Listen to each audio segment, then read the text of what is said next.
All right. And they're live. Been a while, hasn't it? Yeah. All right. So now time to go our usual fare. The usual crap we watched in August. I didn't really watch much. I was too busy with work and stuff. Yeah. Neither did I.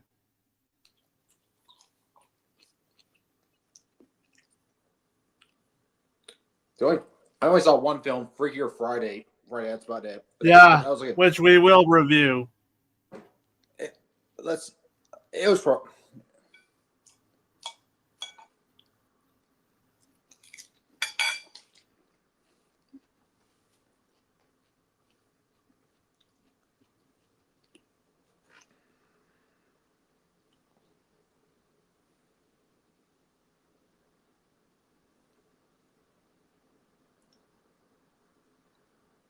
So, what were you able to gain in the collection? I got nothing. So far, I only have this recent. It's filled Hang on, with puzzles. Oh, give me a minute. I got something. Hang on.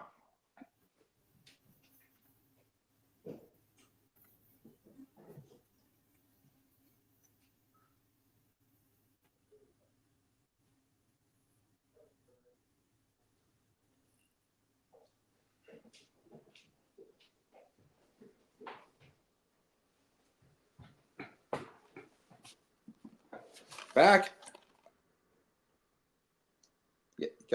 Yeah. I got the first two Borderland games. Far better than that piece of shit movie. Oh yes.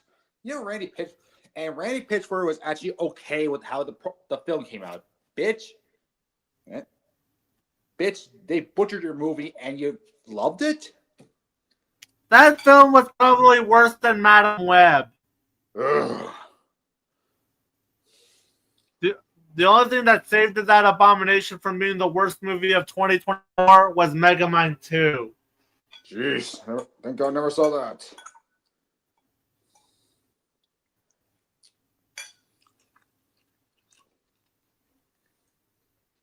We're just waiting for a couple of our usual guests into the chat.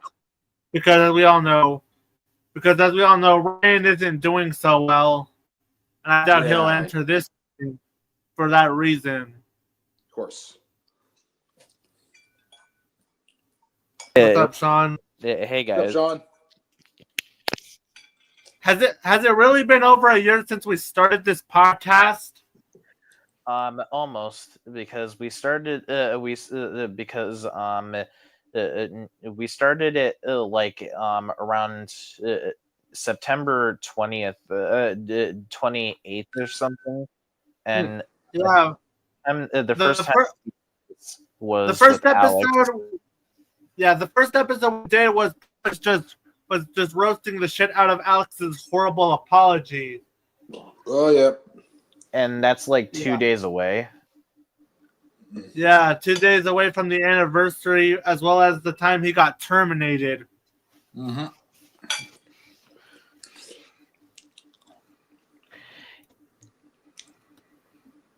The thing that Alex, he only got worse ever since that apology video. Yeah, and apparently, Alex's reign of terror has come to an end because of Russ the movie maker or something, or whoever he's called, contacted his mother. Oh. I seriously hope his mother takes away his devices and never allows him on a social media platform. Mm-hmm.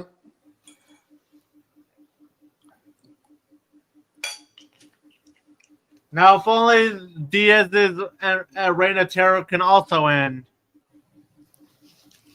But unfortunately, that's not going to happen because apparently, according to one of Diaz's videos, his mother is dead as well. Yeah, nobody can stop Diaz.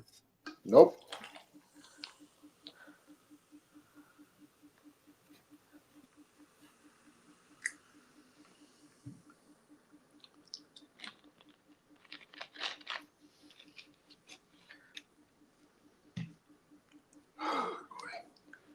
Yeah, waiting takes a while. In the meantime, I think we can presume and start with a bit of crackhead comment of the day for a while. Go ahead. Yeah. All right, crackhead comment of the day. Let's talk about Sony. Oh boy, what are we getting? Yes. Something that Smoking Records showed me very recently. Let's talk. It's on Blue Sky, in case you're wondering. And I'm going to show you the brain dead stupidity regarding another one of Sony's stupider CEOs. I'm convinced. Stupidity is a requirement to run a company.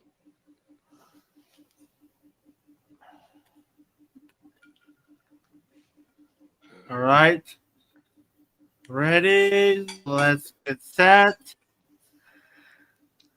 From one of Sony's CEOs. Sony Pictures CEO Ravi Ahuja says that the bar for superhero films has been raised. He said, and I quote, "They have to add something different.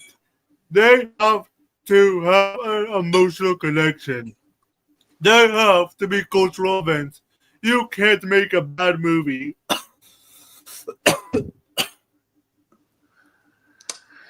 Yes, you just heard that.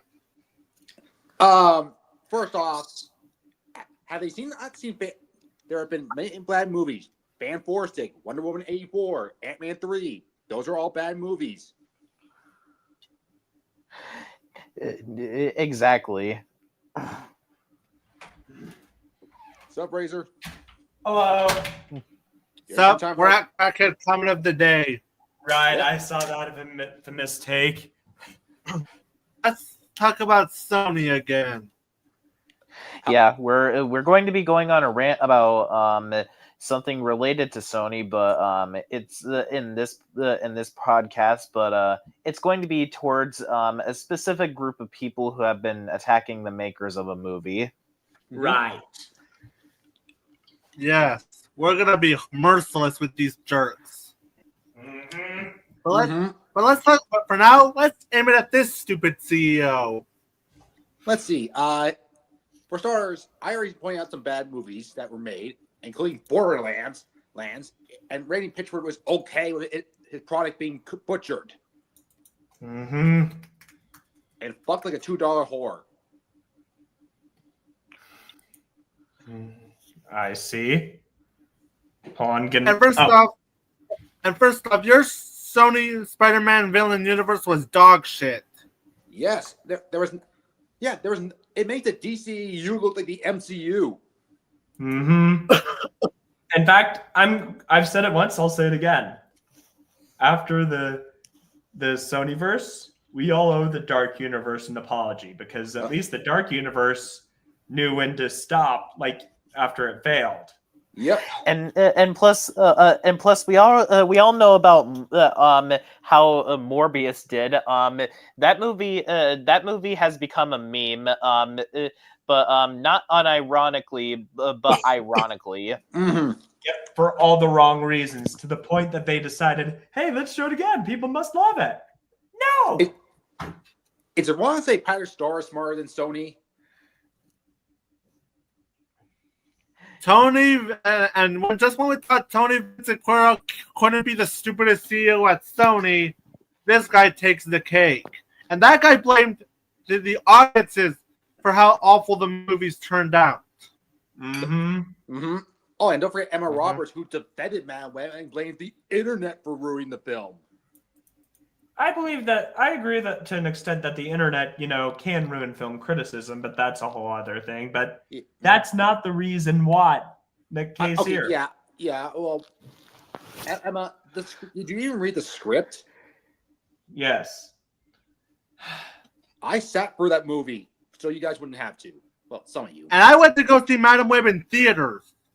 I did a double feature between that and Borderlands. Oh. Sony, Sony, when will you stop with your awful universe? Well, they already stopped. It's more like their stupidity. Yeah, they already They stopped, thought but they that continue to be bitches about it. They wrote Sony. off K-pop Demon Hunters. Use this. Use your brain.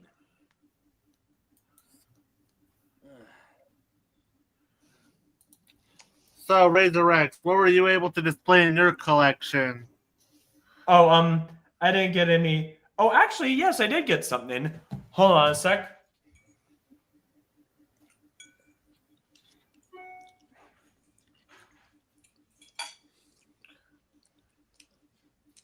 Recently, I got on my hands on these custom-made figures that are. Hold on. Let me. I got my hand on these custom figures that. These custom figures that I'm gonna use for references as drawing. Nice. I should have read them. I have some ideas for some drawings of my original story stuff. Mm-hmm. And I'm planning to use them as references. All right. For this podcast, we're gonna start by doing our most and least anticipated movies coming for the fall of 2025, and by the end of the podcast, we'll go over our best and worst movies of summer 2025. Mm-hmm.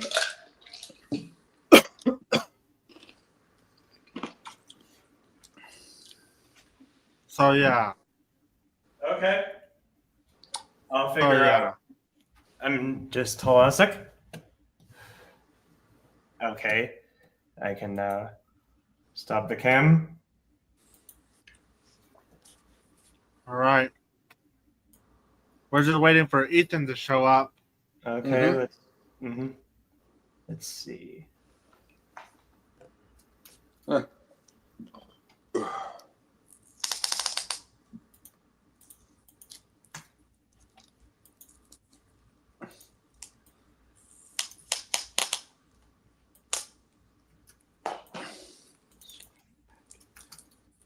And for the list, as we're doing for the rest of the year, most anticipated and least anticipated, or just for fall? Yeah, we're gonna start that first once once Ethan gets in here. Let's have yeah. So 20. So yeah. My God, I'm also glad that someone contacted Alex's mother, so that someone can end his reign of terror. Yeah. Yes. Mm-hmm.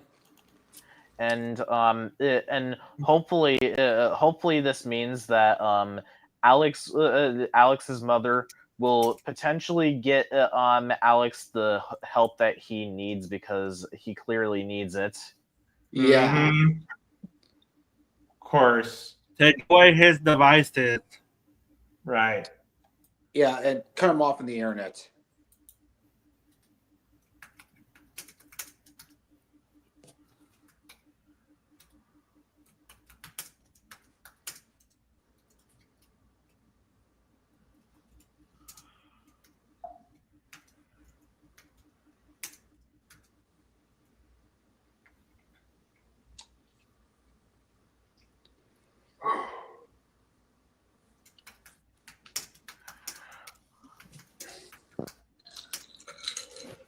All right. So in the meantime, let's review a couple of movies that probably weren't seen by Ethan. Okay, that works. Mm-hmm. Mm-hmm. To distract. So the first one I saw was a Tubi movie. First one up is Worth the Wait. Two names interested me in this movie: Ross Butler and Lana Condor. Ooh. Ross Butler and Lana Condor. Those names, if you didn't remember them, they were from the To All the Boys trilogy. Lana Condor was also the voice of Ruby Gillman. Oh yeah. Oh yeah. That's why. Anyways, this was on Tubi, and yeah, you can guess why it was on Tubi, because this film was dull. Like, the story here is aimless, and not only is it one of the most forgettable movies I've seen this year, it's probably one of the films that is just not really worth remembering, considering how bland and unfocused the narrative was. And throughout the film, you can just chalk it up as a been there, done that, and it's just it's you expect from Tubi. So if it's Tubi, chances are it's not going to be very good, at least in terms of their original content. Yeah, most of the stuff that they do pick up that are good usually imports from other countries or something, and like Zig and Sharko.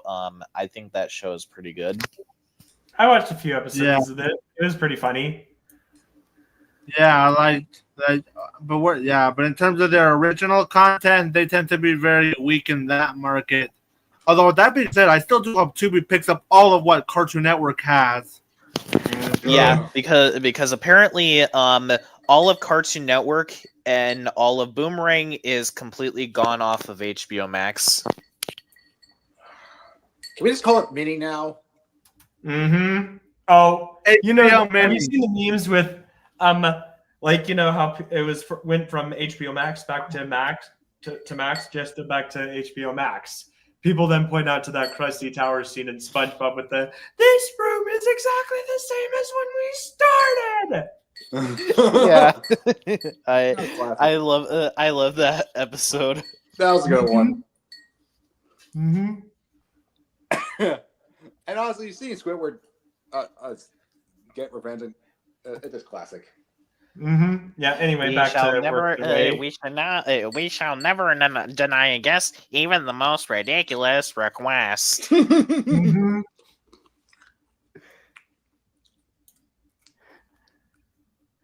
All right.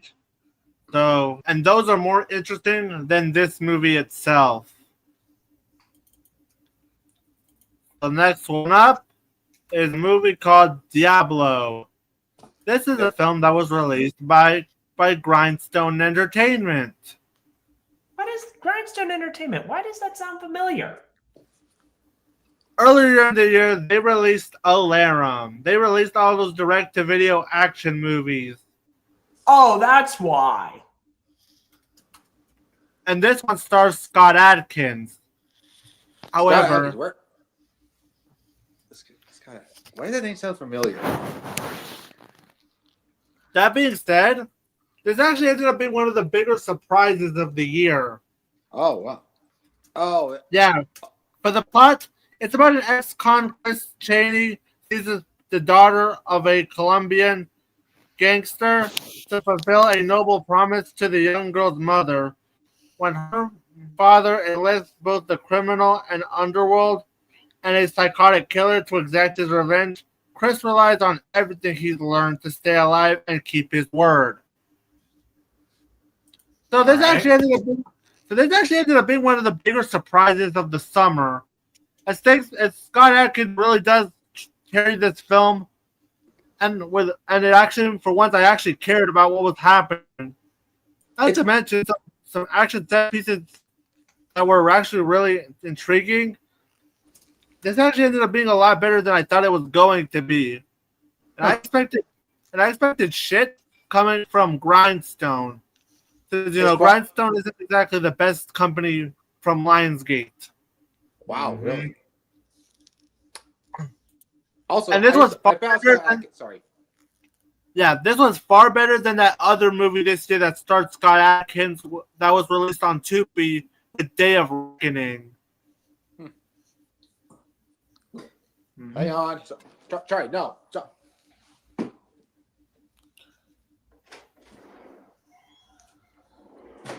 Sorry about that. That was my dog.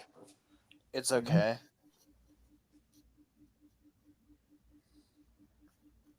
All right. So yeah, this one is from Razor Rex. We're gonna put this one on. Primitive War. Oh yeah. I have some other thoughts, but I'll save that after I share my thoughts on the movie. Sure. Now, I prefer the book over the movie. The book is worth checking out. It's very intense. It maybe even more intense than the Jurassic Park books, and that's saying a lot. But anyway, this film, I had some concerns because there were some other things, but this film, it was all right. And to my surprise, the theater was packed, which I'm doing a video on something else that the fact Peter probably didn't mean to make a video. But Primitive War, we'll know we're on level of the quality of the book. It's all right. It had some changes, and I didn't mind the changes made, like a character being gender swapped and this one species being swapped out. And this, surprisingly, for a small budget film, the CGI was passable and it was well made. I just wish because the book had a lot more nuance, more depth and other stuff. And it felt more visceral too. But it was an enjoyable watch. But now on to something unfortunate that I found out. See, I found out a friend of mine informed me about something. Let me bring it up. Informed me that the director of this fan, we don't have evidence, but there are some other things with this. I've heard some other controversies. There were other controversies, but one infuriating thing was the director sang praises for the critical drinker. Or as I like to call him, uncritical stinker. Yep. And he was also saying this thing about modern messaging, despite the film and despite the source material tackling the damages that war can do on a person. And he said this: what was proven is the film works. People want something like old school movie school with no modern messages. I knew it would. We'll start launching it international ASAP. It's a big part of our digital release to have it open on a few hundred screens to build that momentum, which is only getting bigger each day. We don't need to make some 200 million huge budget plus marketing. So for us, it was always grassroots. I see fans out there tagging Jeremy Johns, Chris Stuckman, the critical drinker, and then actually a tag, and others to get the word out. Please keep doing that to build the awareness. Now, I'd like to hope that this is a case of him not knowing any better, but seeing that grifters at this point are not even being subtle about their bigotry, really, man? Going forward, to quote Mr. Krabs from SpongeBob, how do we tell him? Right. But my point is, grifters. Yeah. Now, that said, I support Primitive War, but going forward, I'm not going to support the director on any more projects unless he makes some other statement otherwise. Mm-hmm. I hope to God he makes an apology. Yep. And a sincere one, not some half-assed one. But anyway, Primitive War was all right. And I do hope that we get more dinosaur movies outside of Jurassic Park films, because there's an audience for it, and not as evidence with other things like Primal, Prehistoric Planet, and various stuff on the web. Hollywood should capitalize off this. There's various source material, I'm actually doing a video on it. Mm-hmm. And there was actually a great video I found that addressed the problems with the Jurassic Park sequels, but with some, especially the newer ones, but addressed hey, they have merit, but also point out there's unused source material and also material from real life, which the lives of pioneering paleontologists. But anyway, that's all I have to say about Primitive War. All right, so I'll go over the ones I did watch that nobody here watched. Mm-hmm. So that way it stalls a couple of times.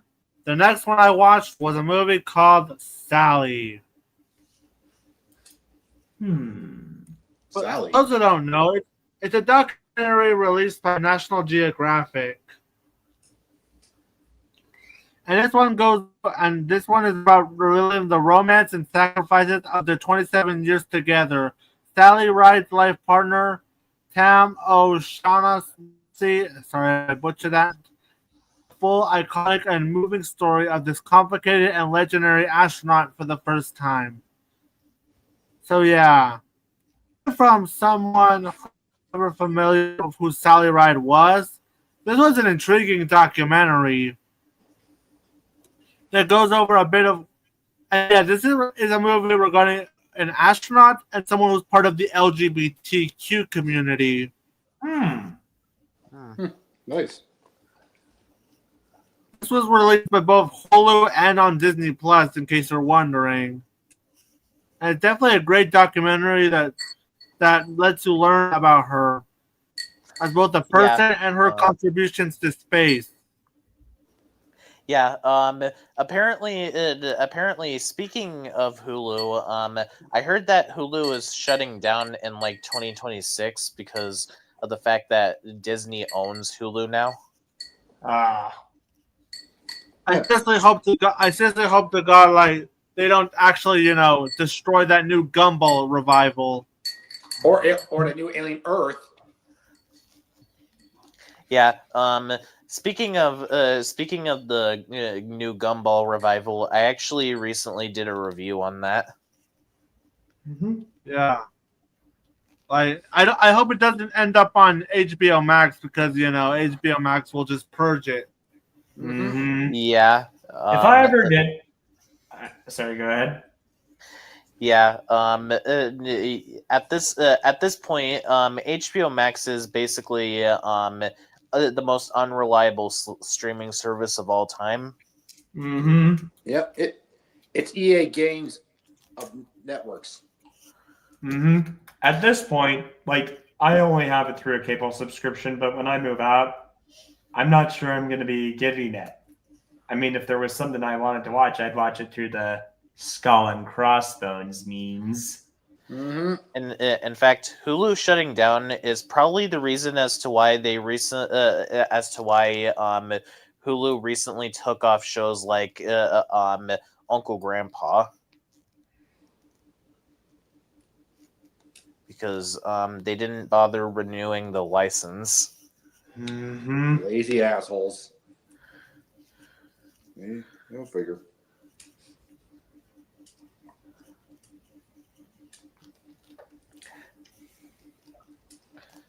All right, the next movie I saw. Then, all right, are we finished, Sean?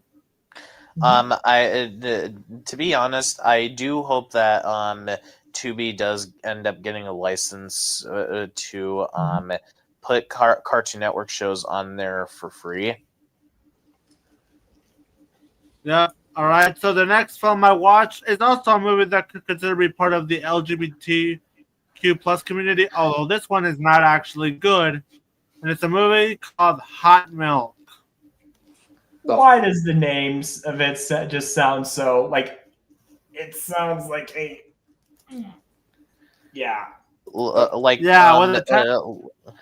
that's an unfortunate name.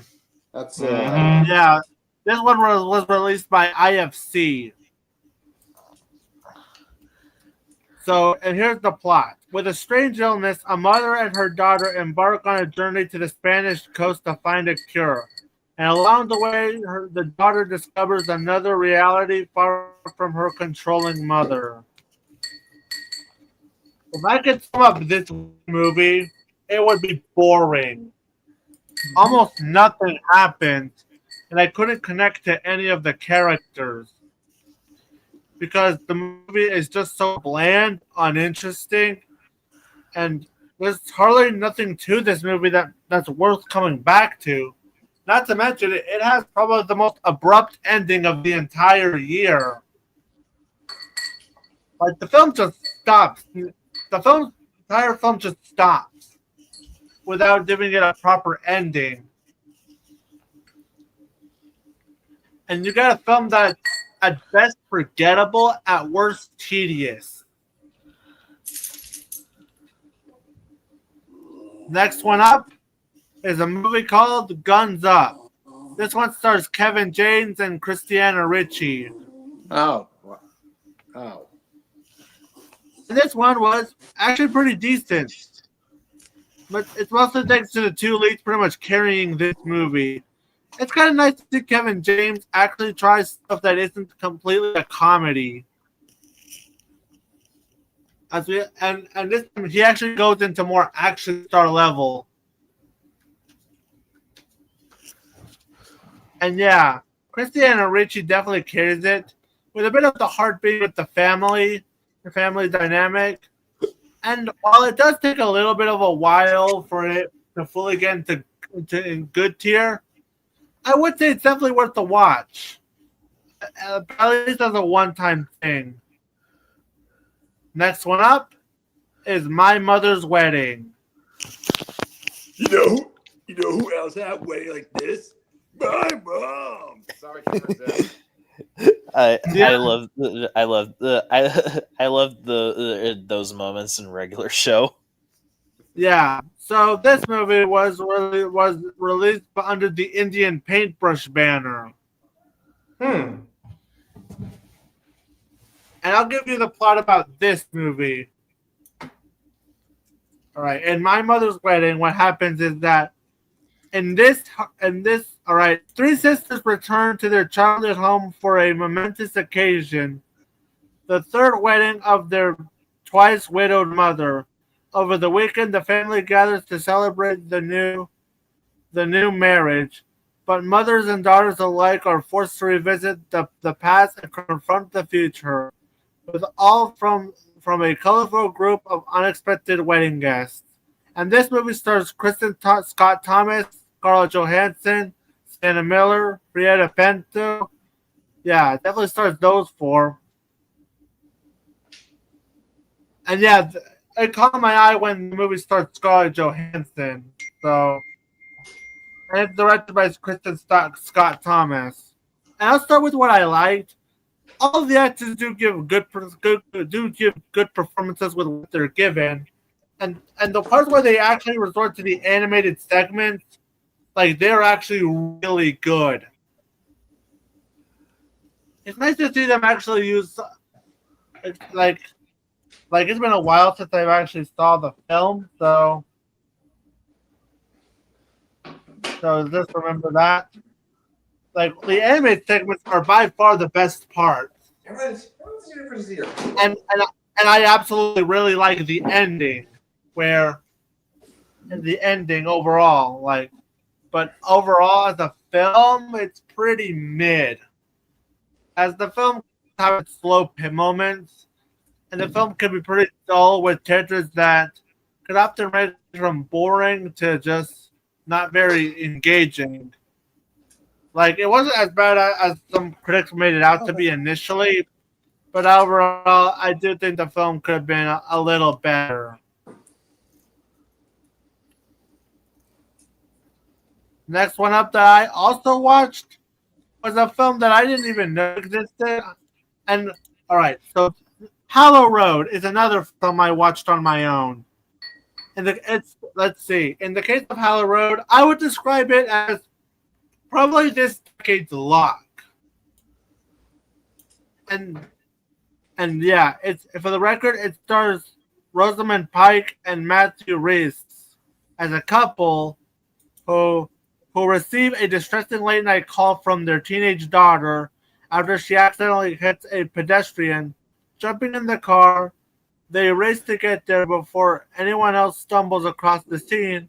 As they head deeper into the night, the disturbing revelations threaten to tear the family apart. So after hearing a good reception, I figured I'd check this one out. And I will say this, both of those actors do give great performances. As you can tell, they really do carry this movie.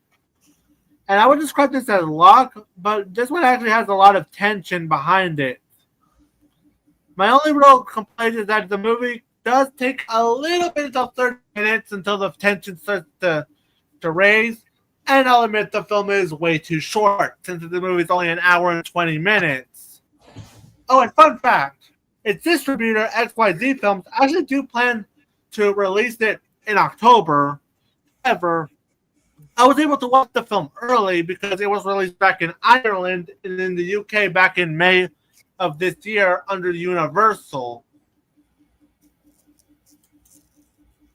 So by proxy, this is one of the few times I was able to watch a movie early before the US would get it. And finally, the last movie I watched on my own was a movie called Red Sonja. I didn't even realize that this was out until I saw people mention it or something.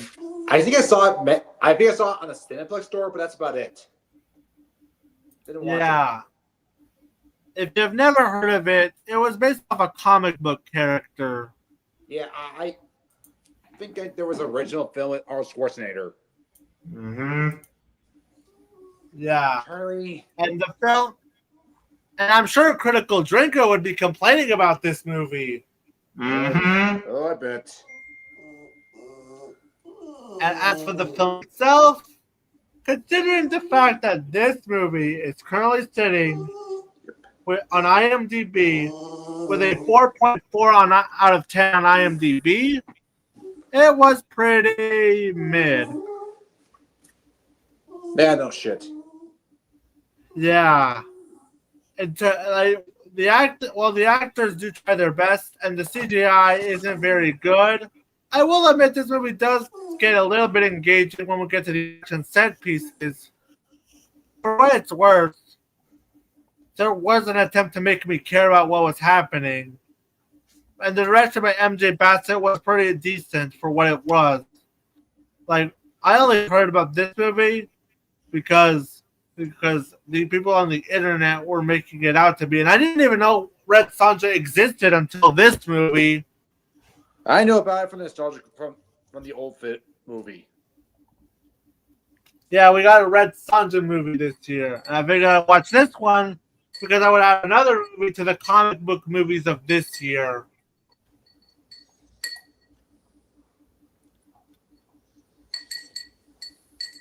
So yeah, Red Sonja, a mid comic adaptation that did nothing but, it could have been worse. And that was all the films I saw on my own. Now let's get to a film that Smoking Wrecker watched. Oh yeah, Freakier Friday. I saw this. I was on a date with a girl. We didn't have much of a connection, but it's a legacy sequel. It got Lindsay Lohan back and Jamie Lee Curtis. It's pretty much okay. I know Disney has been. This is actually one of the most decent follow-ups they've done. Way better than Wreck-It Ralph 2, I'll tell you that. Mm-hmm. I could agree with that statement. Fuck Wreck-It Ralph 2. And Toy Story 4. And it's for Toy Story 5 too. Mm-hmm. Anyway, it's about Lindsay Lohan's character being a single mom, and then her teenage daughter had to deal with some British girl. I forgot her name, and then they do a meet cute when there was a principal office, and then they're going to get married, and it's okay. Then they did the whole switch bodies thing, but not the same way the original. More some fortune teller, and it's pretty much like the teenagers are in their adult bodies, and the adults are in the teenage bodies. And it's not, and it doesn't really do callbacks to the original that much. From what I can remember, I mean, sure they had the Chinese woman who switched their bodies show up for cameos, and including probably the former boyfriend, but that's about it. That's all I can remember, but And honestly, this is a better. I haven't seen. This is the I could bet you that this is a better Freakier Friday movie than whatever Disney Channel tried to do. Oh yeah, don't get me started on that one. They literally had someone the mom literally sing a song about her daughter's boyfriend. Seriously, Disney, you're cool with that? Yet the Owl House is not part of your marketing. And I actually watched that. And I actually watched the Disney Channel version, the one that was released in 2018. I only know about musical hell. Like I watched the 2018 movie because, spoiler alert, they actually showed this in the previews when I went to go see Hotel Transylvania 3. Wow, Not really? like in the trailers, but in the promotional material.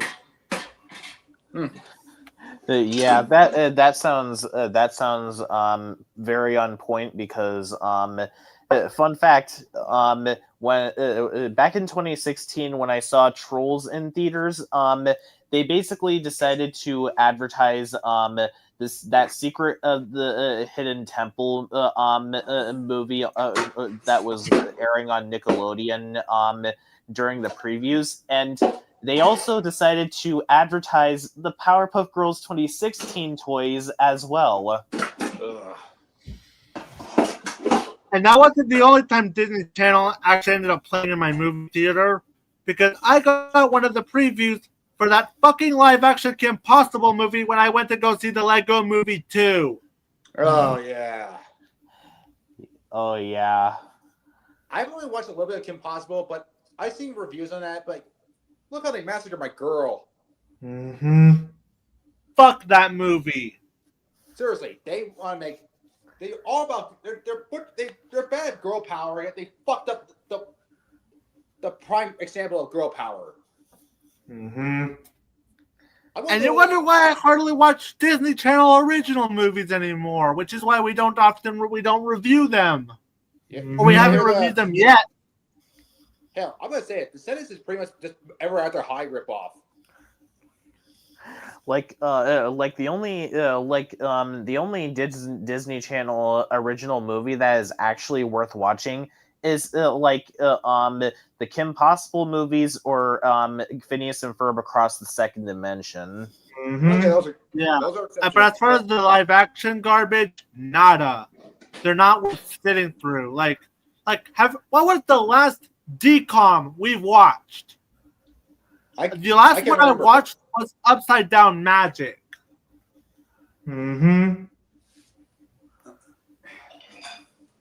What was the last DCOM you watched? I can't remember. They're probably for the best. I remember back in 2019 when I watched Raven's Home, but I remember finding that show pretty forgettable. Like most of Disney Channel original slop.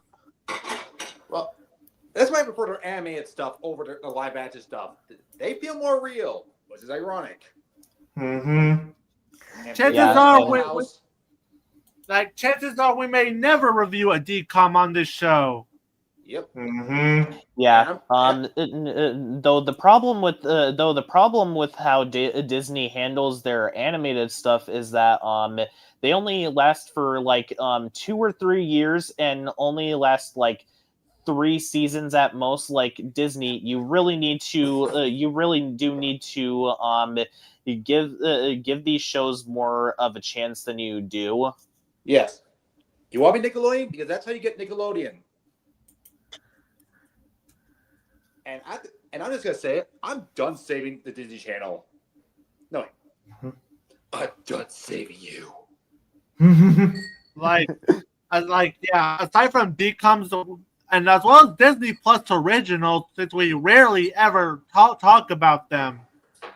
Yeah, I mean the only one I'm excited for is Percy Jackson, but I don't have high hopes for the show.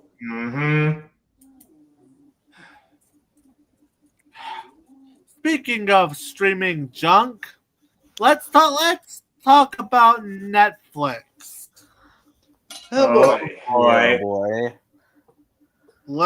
Since we shit on Sony on this podcast, we're gonna also be defending them. the people behind the movie, because I was not crazy about the movie, but even then, I'm just gonna start off this rant by saying this. Did we not learn from the whole Thundercats roar fiasco back in 2018, where someone decided, where everyone went so insane that it encouraged someone to send a shooting threat to Cal Arts? Gee, I'm gonna say one thing. I wasn't interested in Fix. It just looked generic, like your average stuff. Shit.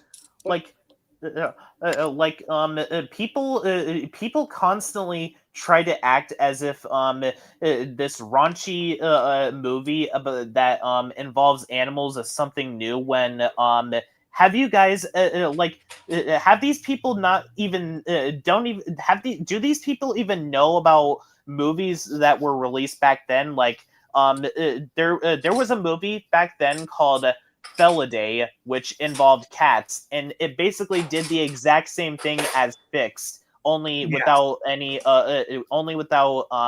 it being in a joking manner about raunchy stuff.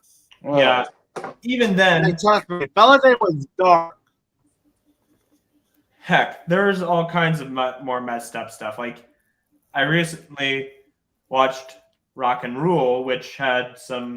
I mean, it's PG, but it had some stuff like what's known as PG or whoa. But and also there are other stuff like on TV, for pity's sakes.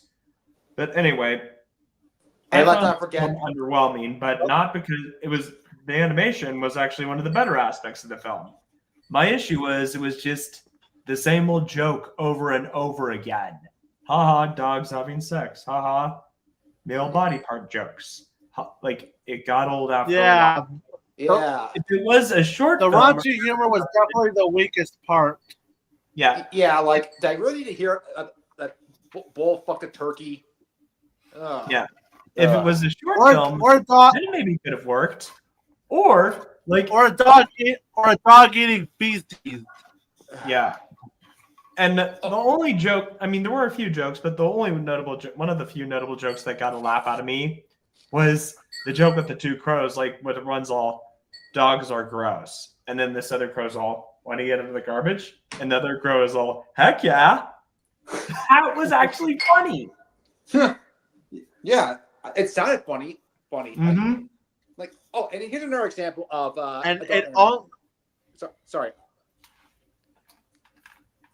And it only gets worse with the backlash. We need to talk about the backlash. Yeah, people took this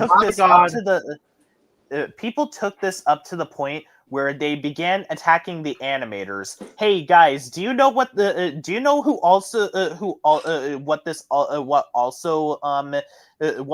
got backlash for attacking the people behind the show? Mr. Enter, but he learned from his mistakes, so I'm not going to harp on him too much. But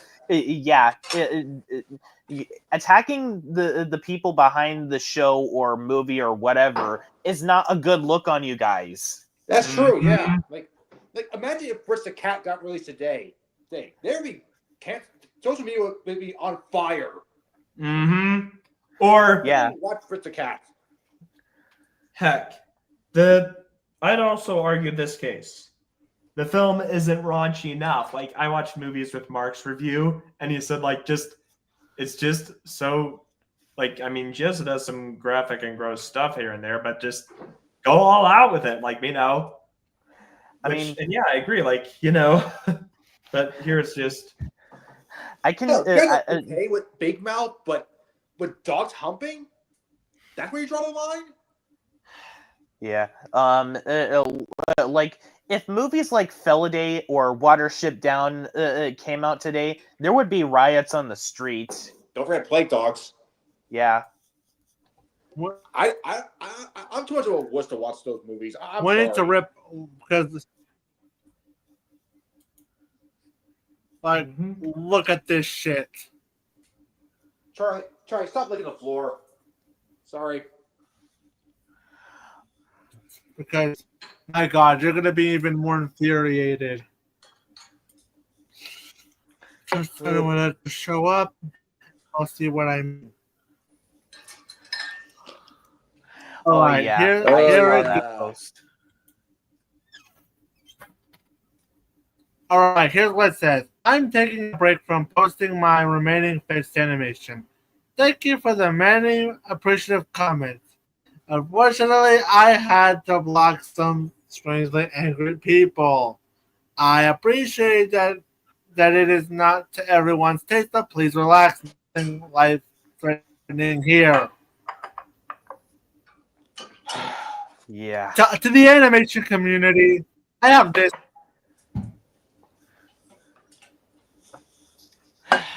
Real classy, guys. And then you people have the nerve to complain.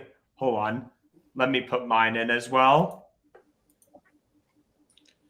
As well as mine. 2 middle fingers down. The same rating I gave it to Until Dawn. Fuck you, all of you who did that. Yeah. I mean, Wait. you're going after the animators. The animation was one of the better parts. Why are you going after that? I mean, now, here's another thing that I want to highlight. I don't get me started with how brain that these people go as far as to make Zoofile accusations. Right. Yeah. Like you guys do realize that this is not new for animation, right? We had adult animation for years. Hell, Family Guy. We have Family Guy, Futurama, Rick and Morty. Just to name a few. Right. Are you guys sheltered? Are you guys Amish? Are you guys raised by nuns? Mm-hmm. Even their planners see this shit. And here's what's really infuriating. These people... And this movie was nearly shelved, and mind you, this movie was nearly shelved by David Sleazebag.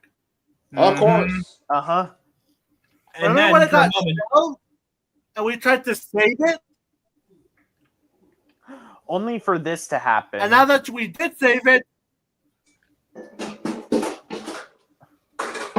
like, they went as far as compared to the fucking Ren and Stimpy. Or actually, John K. They basically went as far as comparing it to John Adult K's Party work. Cartoon. It's nowhere near on that. Granted, I've only seen bits of Adult Party Cartoon, and to be frank, they were enough. Keep in mind, I have sat through movies that were intense. Oh, of course, I forgot my favorite movie of all time. I mean, it's not vulgar, but the plot line. Princess 2006. It involves the protagonist going to war with the adult film industry.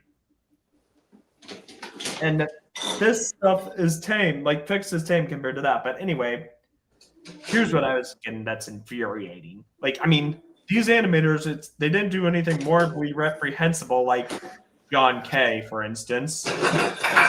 And not to mention either, what's even worse than that is that people have actively went out of their way to get onto people for defending Fix by saying, "Oh, well, you criticize Netflix for cuties. Why is it suddenly not a problem with this?" Well, the difference is cuties actually used real life kids.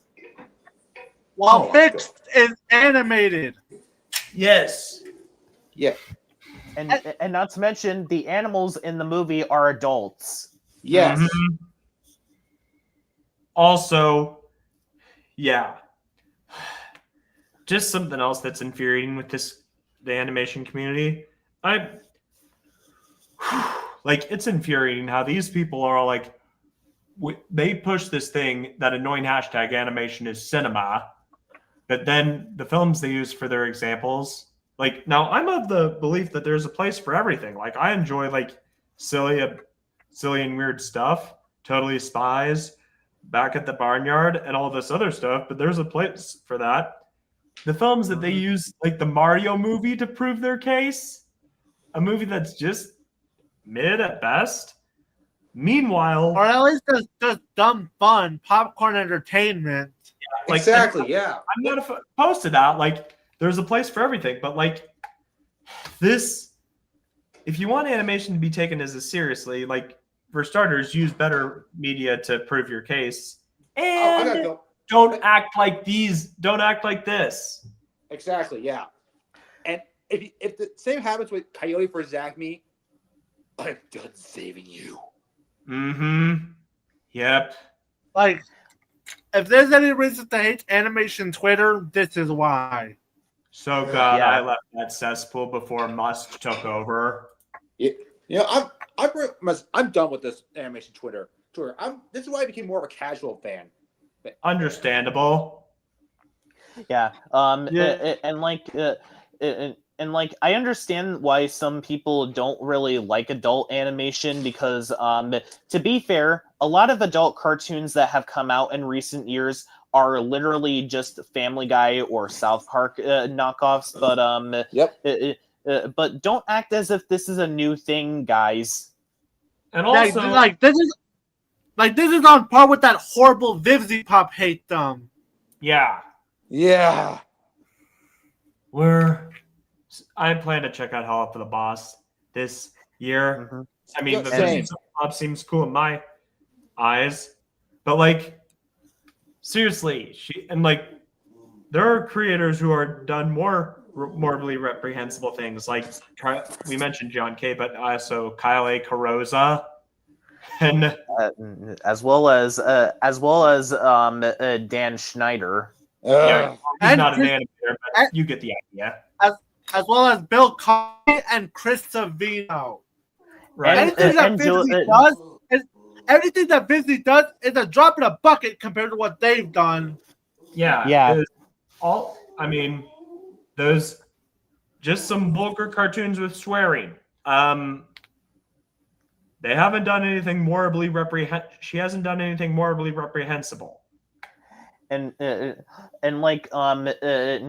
besides, people like Black Critic Guy defended something that is a lot more egregious. Like cuties is something that absolutely should be detested at every single opportunity. Mm-hmm. And we may plan on doing a live stream regarding that movie 5 years later. Mm-hmm. And because the most and we're going to be ripping into the assholes who defended it. Mm-hmm. Vivzy Pop, you guys you guys act as if Vivzy Pop is this horrible person when no, she really isn't. Like, you could argue Vivzy isn't perfect, and maybe she does say things that do warrant criticism, and yeah, she may warrant some criticism, but it's hard for her to take criticism when you have insane assholes who make death threats upon her team. Yes. For example, also, and I can actually provide better criticism, but it was more like, actually something towards the show. Like, I enjoyed the first season of Hazbin Hotel, but I had some issues, but my issues weren't like, oh, it's swearing or it's violent and vulgar and all that stuff. It was more of stuff with pacing and stuff like that. And heck, there were episodes I was critical of. I hated episodes like Unhappy Campers, but you don't see me throwing anti-Vivzy Pop rhetoric like these morons. And I said this before in the previous video, good shows are allowed to have bad episodes. Exactly. And good artists are also allowed to release bad albums too. The problem, like in good shows can have problems as well. Here, I'll even point out a problem that I have with Hell of a Boss from the episodes that I've watched. The episode, Millie doesn't really isn't really fleshed out at all in the first couple of episodes. The closest that they do that is in Unhappy Campers, but that is an awful episode. Although, to be fair, Luna had it worse. Mm-hmm. In our TAWcast episodes, we do acknowledge the bad episodes of our shows that we talk about. I'm actually working on a list for whenever we do the top 10 good episodes from bad episodes of good cartoons. So far, I have 8 figured out. Yeah. Like one episode that comes to mind is, of course, Let's Not Be Skeletons from OK Kale, Let's Be Heroes.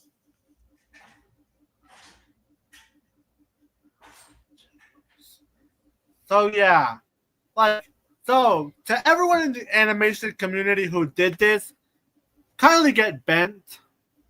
You don't deserve to be called animation fans.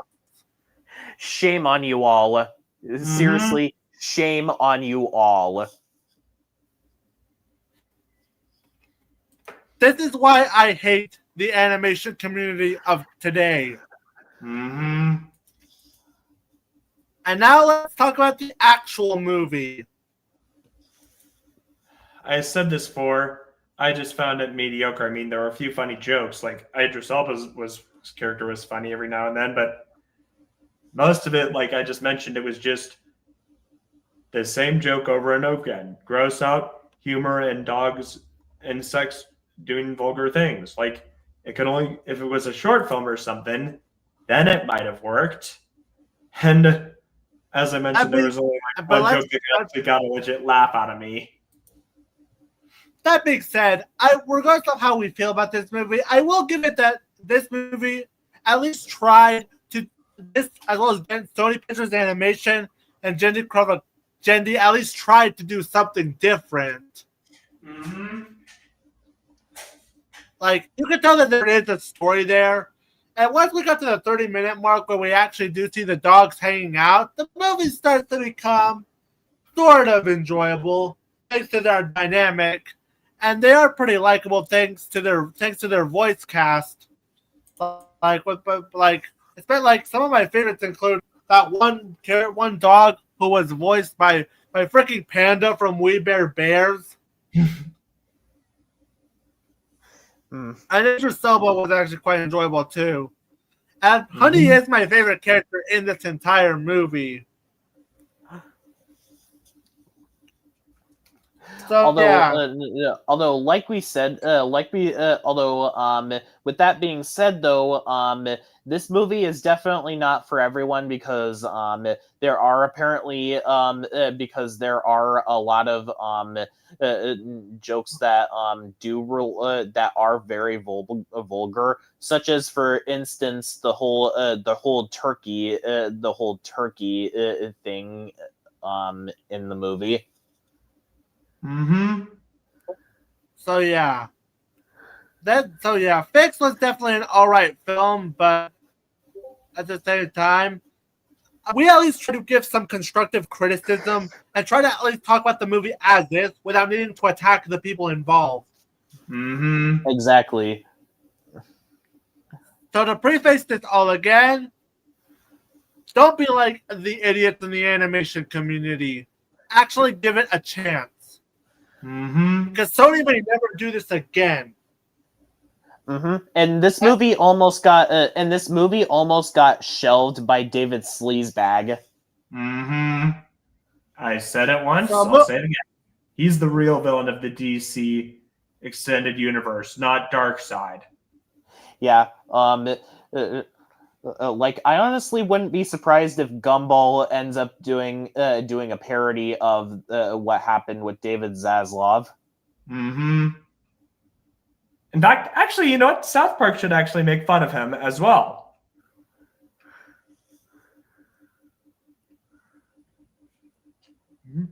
All right. So the next film we can talk about for a little bit. Oh my God, let's talk about. All right. Next film, it comes from, let me go through the list. What's considered to be the worst movie of the entire year by everyone. Oh, yeah. This movie is just the epitome of lazy. Like, I heard that this was apparently a movie, like, you know, that was made back during COVID. Am I allowed to say that there? But you get the idea. And I'm all for films like, taking advantage of small budgets, but here, come on. And like, for starters, this is Ice Cube's worst movie yet. And I like Ice Cube in movies, and I enjoy his music. Like, I like his time with NWA. But here, first of all, his character is using his Homeland Security stuff to spy on. He's abusing it. Like, he's using it to spy on his daughter, like telling her to eat things like, put something else in her diet of all things.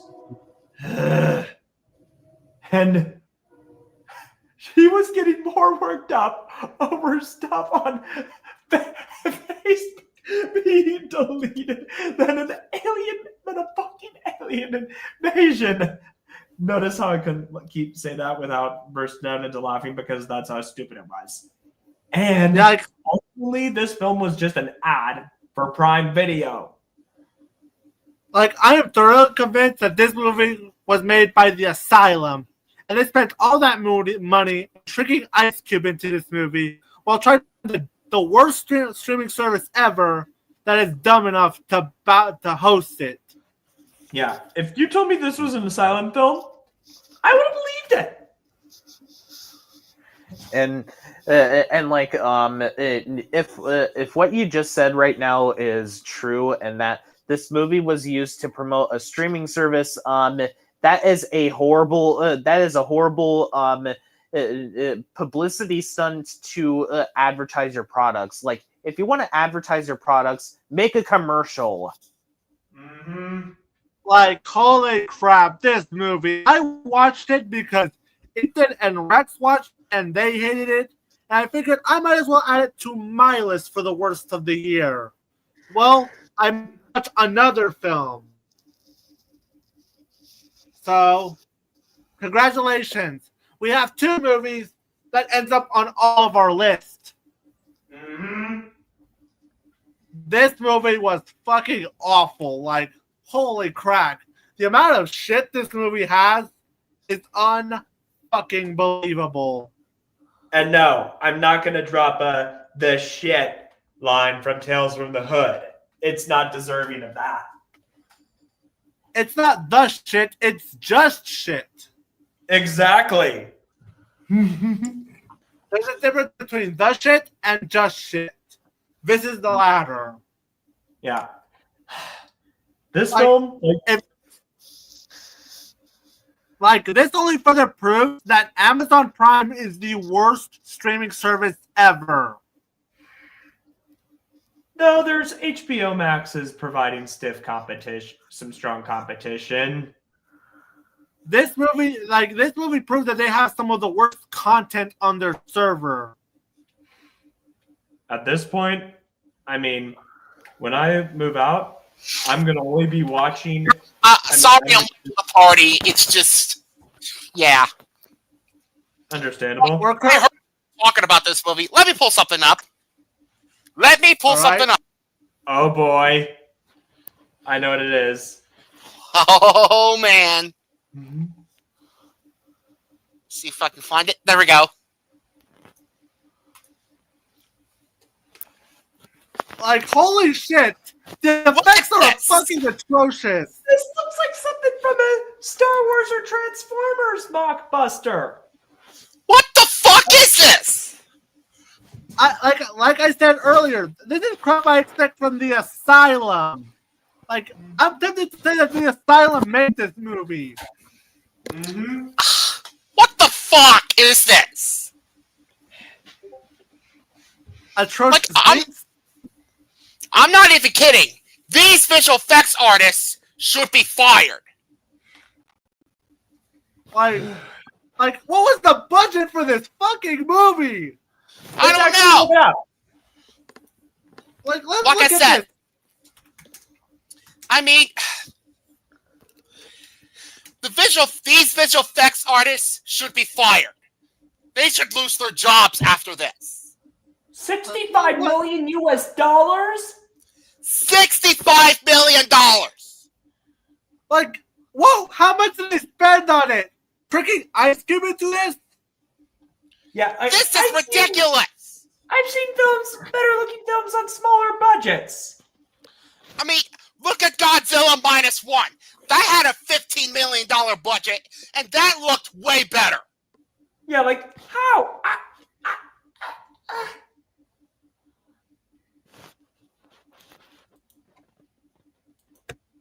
Fucking So you're hell, telling me that a $15 million budget movie, you're telling me that a movie with a $15 million budget looks far better than a movie with a $65 million budget? Like, again, I'm convinced the Asylum made this movie. You know who distributed this movie? Universal. What? It's like, What? Yeah. yeah. You gave us Jurassic Park, E.T., Jaws, and so many other classics. How did this movie get distributed? How does this shit look acceptable? This movie's so awful, but I actually kind of recommend it. Like, it's one of those movies that's actually fun to laugh at. Yeah, like that's the only redeeming quality. That's the only thing that saves it from a 0 out of 5. How does this movie even look good? And don't even get me started on Ice Cube's performance. Oh Yeah, my like I god! mentioned earlier, like he was only like he got more Okay, worked up. I'm gonna spoil it. This movie is getting my 3rd Bird in Hell Award certificate. And no, I'm not and dropping the quote from Keith. Yeah. The 3rd 0 out of 10 you gave out this year. Yeah, and this is also the 3rd movie this year to earn the Bird in Hell Award certificate. The only thing that's keeping this movie from being the worst movie of the year is that Smurfs still pisses me off on a personal level. This has pissed me off to no end. That is still the worst film of the year for me. Although Gabby's Dollhouse looks like it could top it. Same here. So yeah, fuck this movie. But hey, at least it's not Woman in the Yard or Smurfs for me. So hey, at least it has that going for itself. All right. One of my reviews is going to be... I'm going to rant on this movie real quick. This movie is atrocious. The biggest flaw I have with it is the visual effects. Like, look at this tripod alien.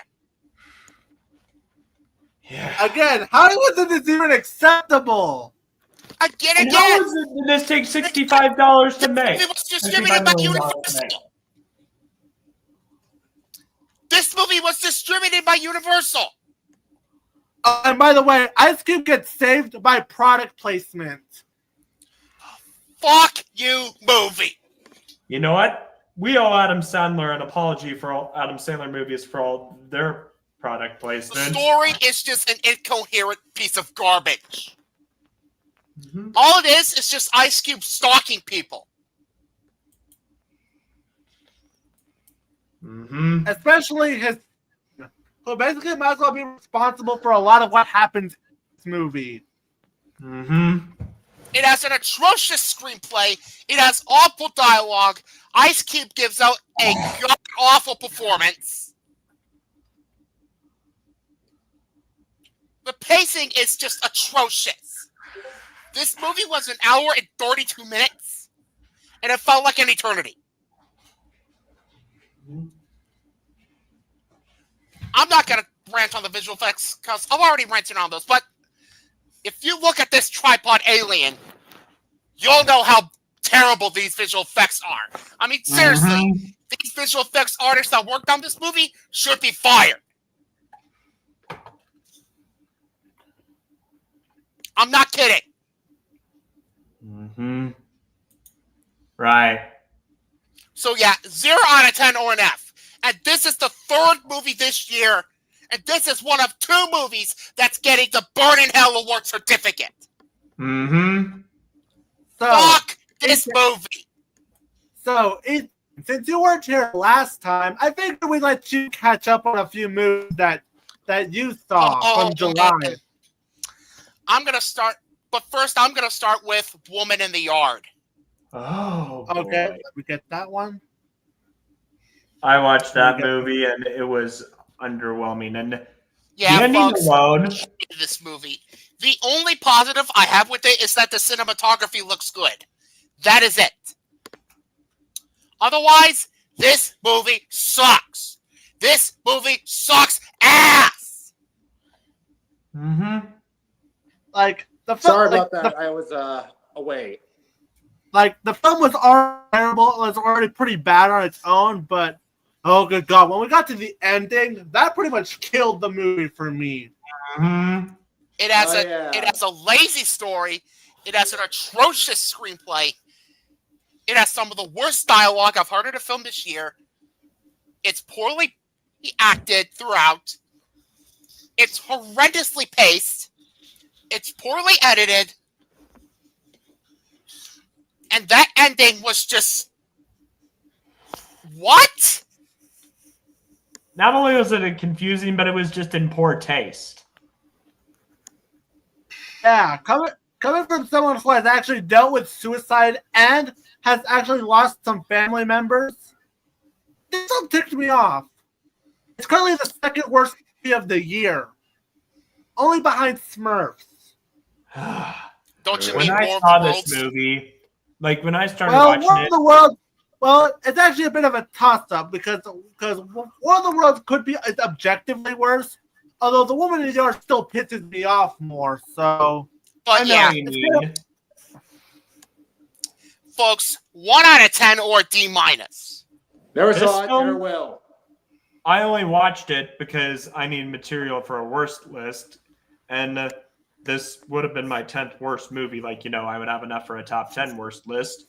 And I at first originally was thinking of giving it a 2 out of 5 or a 1.5 out of 5, but as it progressed, but then the ending alone ramped it up to 1 out of 5. And believe me, I want to give it a lower rating, but it doesn't even motivate me enough for that. You ever have those movies? You wanted to hate them more, but they didn't anger you enough for that. Yeah. I had that with Not Another Church. Oh yeah, movie. 1 out of 10 or D-. Fuck this movie. The only cool scene, the only thing I liked was the scene that actually involved like using shadows or something, and they had to hide all the light, which I thought, okay, that's actually could work. That's actually something interesting. Everything else, And as if Ethan Rage wasn't done yet. Oh boy! This piece of fucking shit! Oh yeah. Oh my God! I actually For a while, it was a tough competition with either this or Snow White as the worst film of the year. But For me, after it's Until careful Dawn. thinking, I chose this. There's nothing good about this film at all. Absolutely nothing.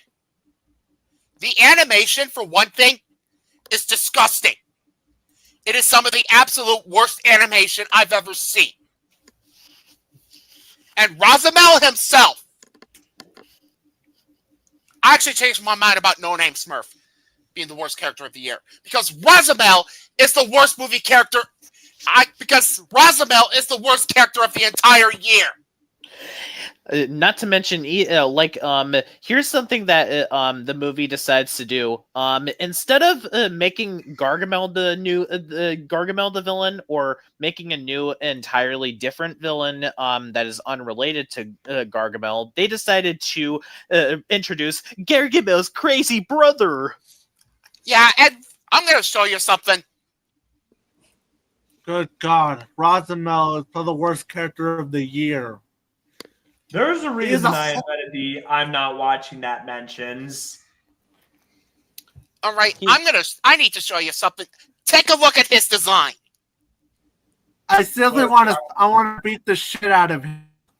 Oh, it's hideous. He's literally just a clone of Gargamel. With a bigger nose. Who designed this? This is disgusting. Not to mention either. Not to mention either. The movie completely. The movie has a misuse of its live action setting because there was no reason to even set the movie in the real world at all. Exactly. And I'm thoroughly convinced this one movie was made by people who hate the Smurfs franchise and its legacy. Right. Like No Name Smurf is literally just Gene from the Emoji Movie, because he literally has the same personality. He just wants to have a purpose with the other Smurfs. Boo-hoo. Let's play a sad song for him on the world's smallest violin. Fuck you, movie. This movie was so bad, I actually gained more of an appreciation for Lost Village. What about the At live least, action? but I actually saw this movie on July 18th in theaters, mind you. yeah, like the movie, like at least the Lost Village had a goal that it was trying to accomplish, that being to find this other Smurf filled with other female Smurfs, and they surprisingly did it in a subtle manner that that doesn't try to be all progressive or promote girl power. All Smurfs 2025 does is just do the exact same thing as the Lost Village and make it more uninspired. Oh well, this guy has there are other Smurfs out there. So one of them being my twin brother. That's not unique at all. No, that is not unique. Like, silly though. Like, I've already ranted this back in like when I did the July reviews and in my Letterboxd review because I went fucking hard on this movie, especially knowing a bit of what the franchise is shit on. Yeah, As someone who I also went into detail on everything wrong with this piece of shit. The SpongeBob short that appeared at the beginning of this movie was the only enjoyable part about it. But that's not enough to save this movie. way to shit on the very thing that pretty much kept Hanna-Barbera from dying. Yeah, that's another thing too. This movie does not exist out of love for the Smurfs. All it exists to do is give singers an excuse to sing songs for the movie, despite the fact that Smurfs was never intended as a musical. Give me a fucking break. And also, this movie is disrespectful to the Smurfs because if Smurfs didn't exist at all, Hanna-Barbera would have been dead, and we probably wouldn't have gotten Cartoon Network. Mm-hmm. Yeah. This has the worst screenplay of the year. And it has the worst dialogue of the year. Also, all this movie for jokes, all this movie does is throw in pop culture references and use the Smurf pun constantly, which gets annoying real quick. Like, to be fair, they did use Smurf puns in the other Smurfs products, but they go way too far here. At least in a way you can actually find it somewhat charming in other products. Here, because this film is so poorly written, you can't care. No. Like the movie, all the movie cares about is quantity over quality. Most of the Smurfs that go that are along for the journey have no purpose to be in the movie. No, they have no purpose to be in the movie. Like, I swear to you, you can cut Brainy, Hefty, Grouchy, Vanity out of this movie, and nothing would change. Exactly. Like most of the movie, the worst part is that they. And did I forget to mention this movie introduces several new characters, only to do nothing with them. Like, what was the point of that turtle character? Or introduce Moxie into the franchise? Mm-hmm. And not to mention either, most of the movie, no joke, involves No Name Smurf whining that he doesn't have a purpose to be with the other Smurfs, or that he ruined everything. Anakin Skywalker from Star Wars Episode 2 style. Oh, jeez.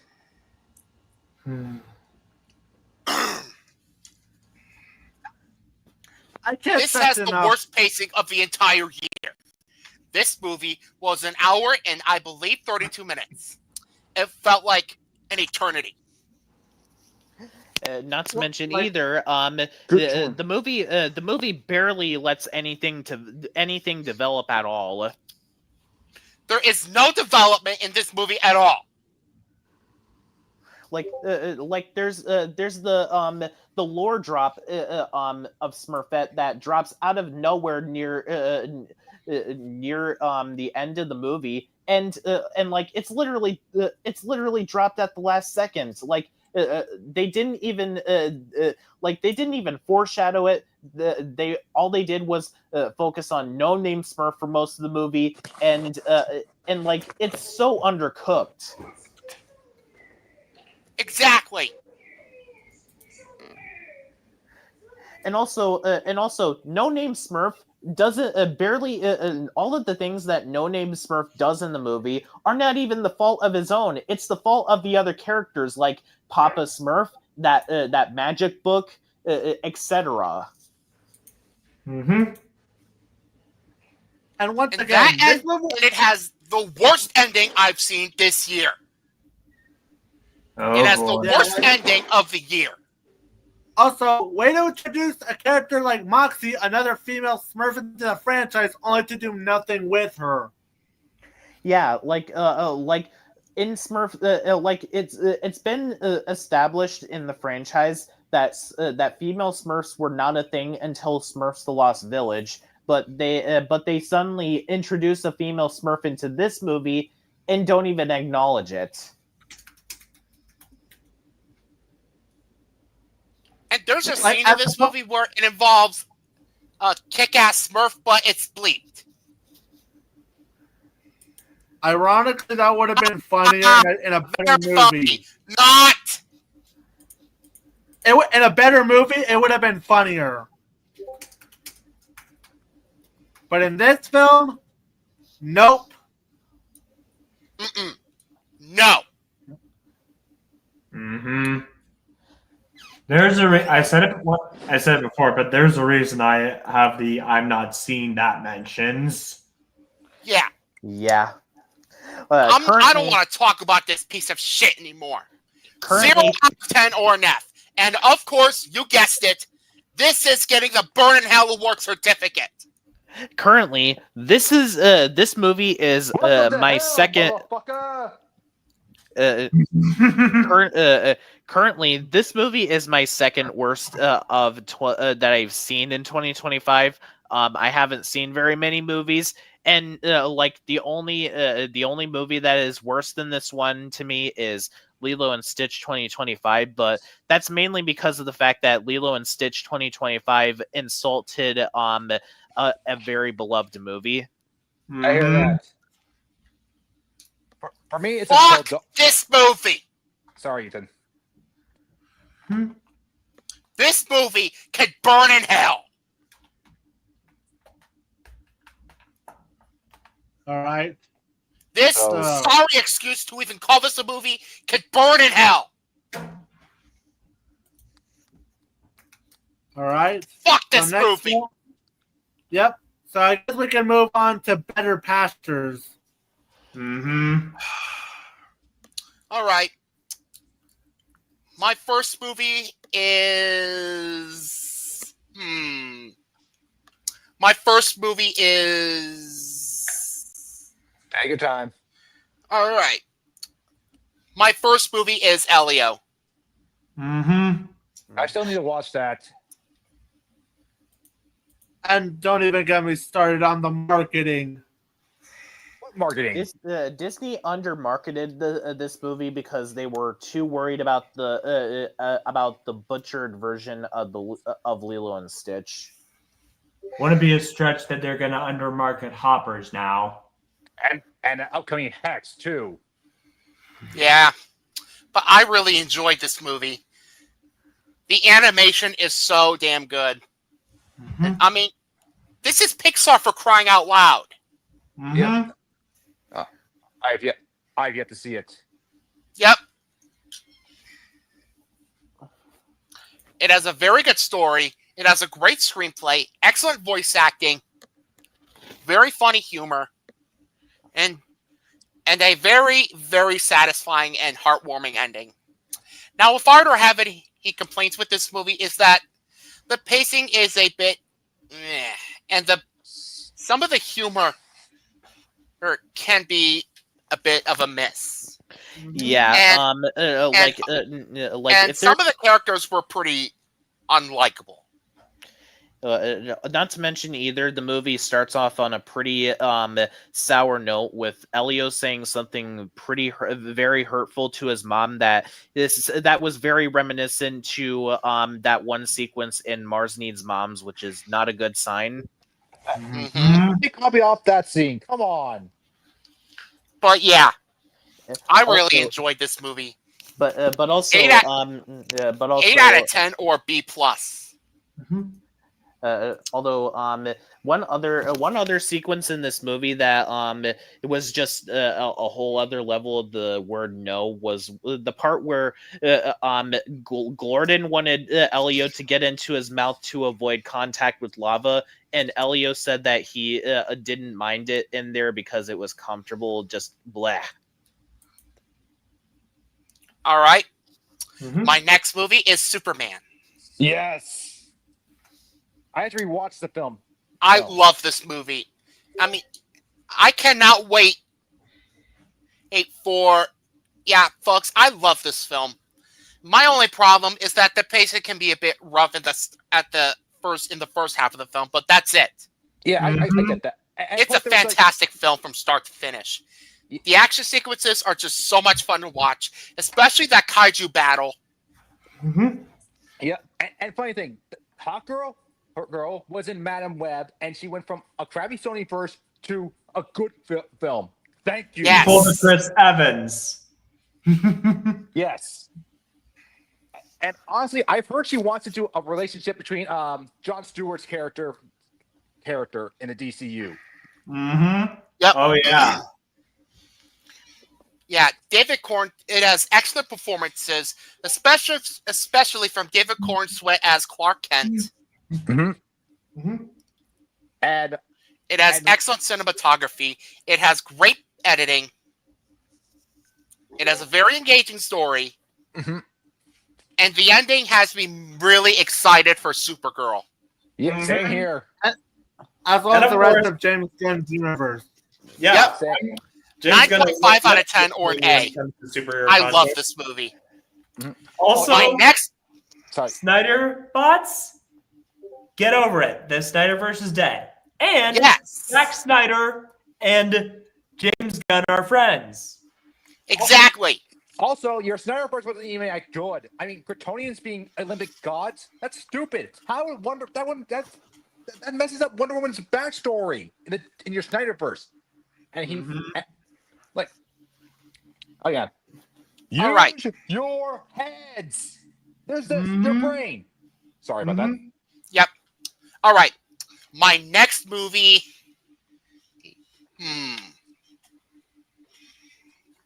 My next movie.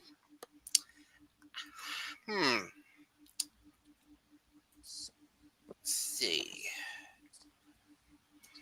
I guess you could start re-reviewing K-pop Demon Hunters. I'll get to that in a bit. I might as well go ahead and review K-pop Demon Hunters. Mm-hmm. Yeah, Sony's. I love this film. Yeah, I actually went to the sing-along. I actually went to see the sing-along version of this in theaters. Oh, I loved it. I saw the sing-along version as well. I didn't because I couldn't find a theater, and honestly, I didn't feel like going alone. The sing-along version of this actually played at my theater, and I was so lucky.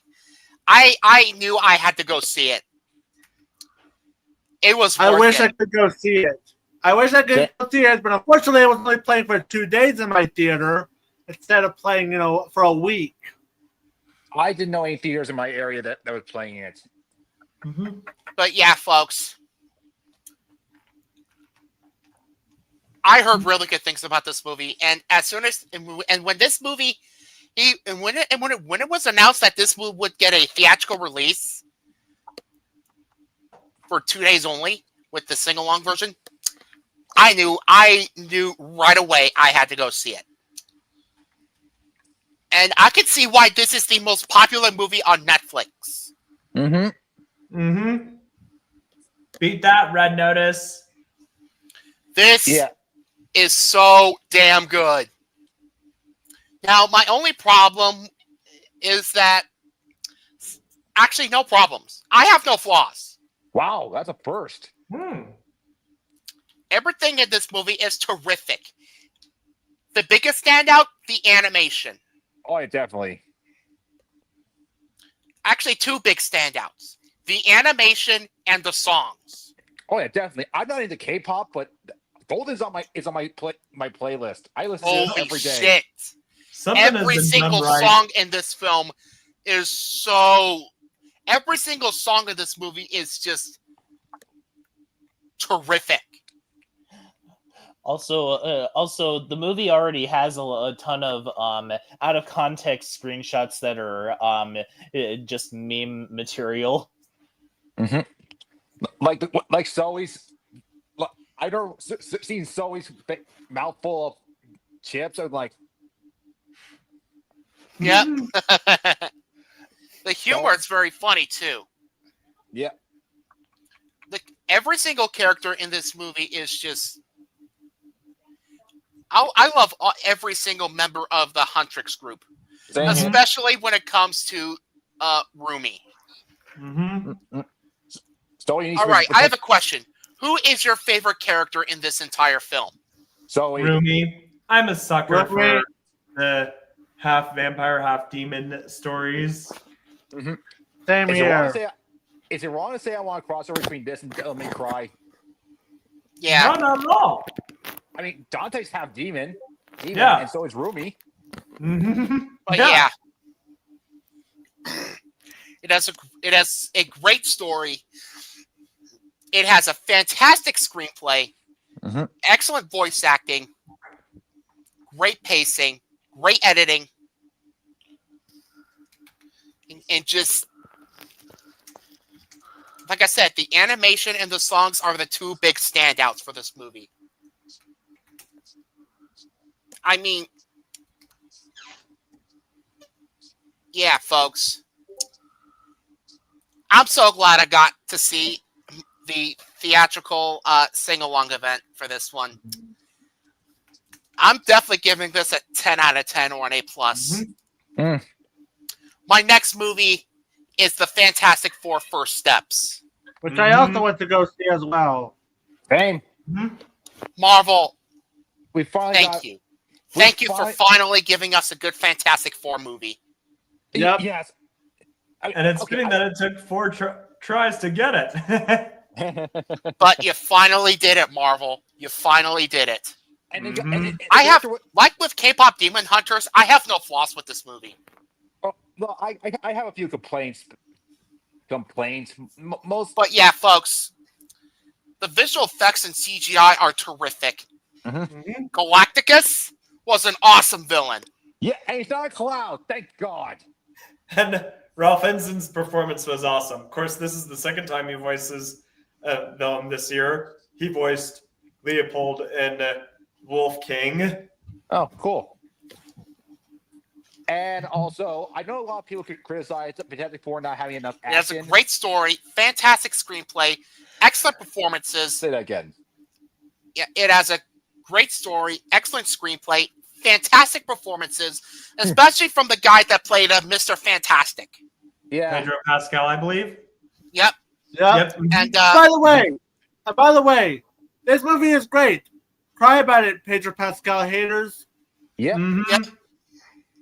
And also shit. What was it? Fuck. Fuck. And the best part is Doctor Doom wasn't the main villain. Thank God. I'm getting sick and tired of seeing him until Doomsday. But Which yeah. I have mixed feelings on Robert Downey Jr. as Doctor Doom. I'm split, but Yeah. honestly, but let's wait till we cross that bridge. Fair enough. But honestly, but to me, and funny thing, you know the guy who directed this film, he not only is he a fan of Fantastic Four, but he also directed a few episodes of It's Always Sunny in Philadelphia. We definitely got to write a song about who we do not diddle kids. Do not diddle kids. It's no good feeling. Yeah, anyway, I'm going to continue. It has a fantastic musical score by Michael Giacchino. It has excellent pacing. The action sequences were so much fun to watch. I know. I was on the edge of my seat with that black hole scene. Yeah, and that ending has me excited for more Fantastic Four projects. Same. Yep. Same. I Same. want Annihilus to be the villain in the next one. On a different note, 10 out of 10 or an A+. I'm on a different note because it's about Fantastic Four. I'm working on mastering Invisible Woman, like getting used to Invisible Woman in Marvel Rivals. Oh, yeah. All right. My next review is The Bad Guys 2. I still need to watch this. I also saw this one as well. I really liked it. I Probably more than really the first love this film. movie. In fact, this might just be even better than its predecessor. And that's saying a lot. I agree. Wow. Okay, The DreamWorks this. animation is a huge standout. Hey, you know what DreamWorks and Capcom have in common? They both make the number 2 look good. Yep. Like think about it. Street Fighter 2, Resident Evil 2. A movie that's somehow more bombastic and energetic than the first film, with even better villains. I still need to watch it. Yeah, the villain is so damn good. It has a great story, excellent screenplay, and just fantastic voice acting. Very funny moments here and there. It's very funny throughout. The action sequences were just a lot of fun to watch on the big screen. Oh, I have to eat dinner. I might rejoin later. All right. All right.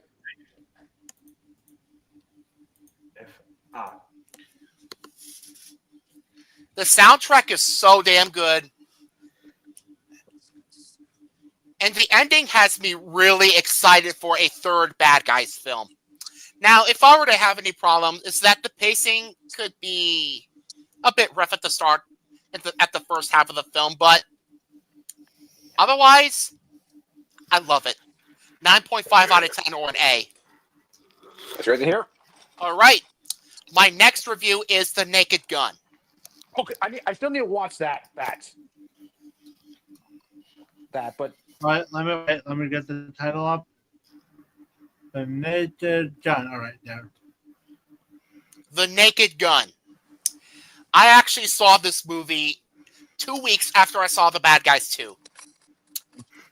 I have never laughed so hard at a movie in a long time. I heard good reviews about it. I was on the fence with it because comedies don't really do that well nowadays. But when I heard getting good reviews, like, is it good?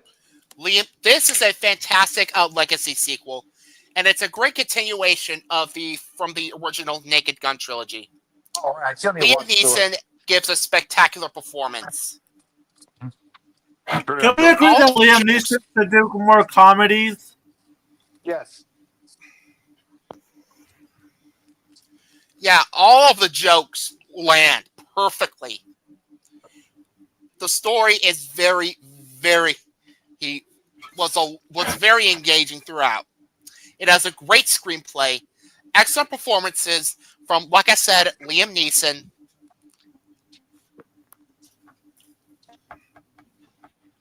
It has great pacing. And it has a great soundtrack, good editing, and a very, very funny ending. Now, if I were to have any problems with this movie, is that it's way too short.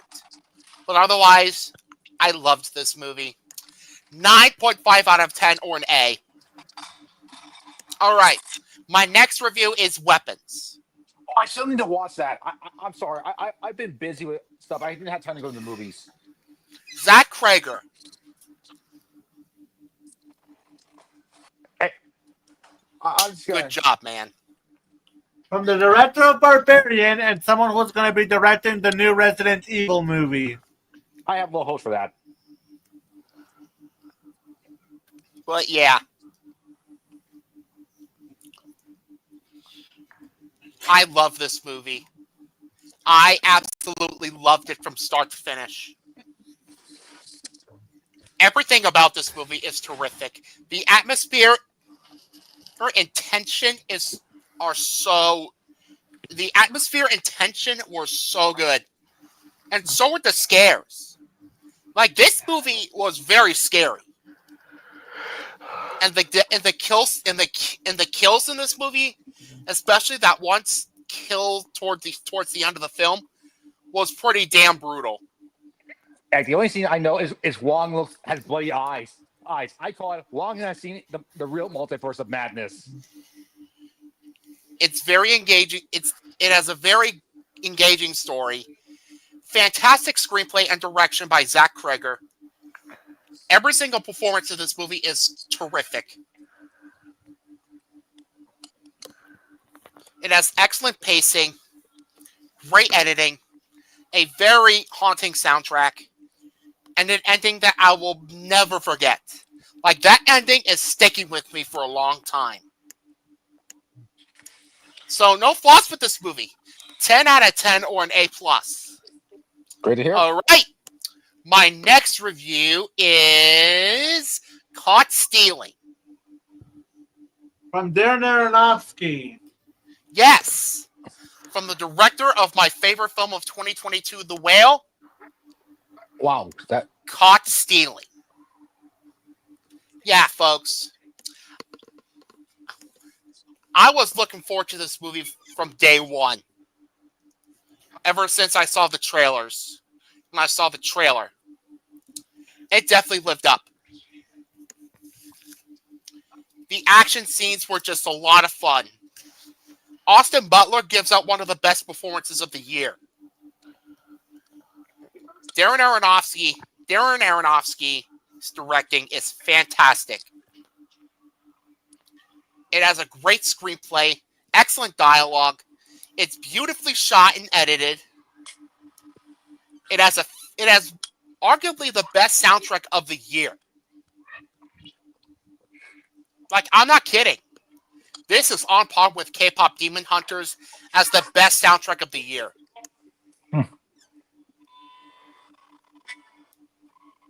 And the ending was pretty satisfying. Now, if I don't have any problems with this movie, is that the pacing can be a bit iffy in the last half of the film, and that some of the jokes don't quite land. But otherwise, I love this film. 9 out of 10 or an A-. Please go see this movie. Go support it. All right. But yeah, folks, I've already done my worst. I've already done my worst films of the summer list and my most and least anticipated films of the fall season list. So I might as well go ahead and leave. All right. So, in the meantime, before Rex comes back to give his thoughts on Nobody 2, let's have a little bit of a brief rant. Mm-hmm. All right. So, as we said, we were brutal when it came to the people who attacked the people on Fixed. Oh, definitely. Yeah.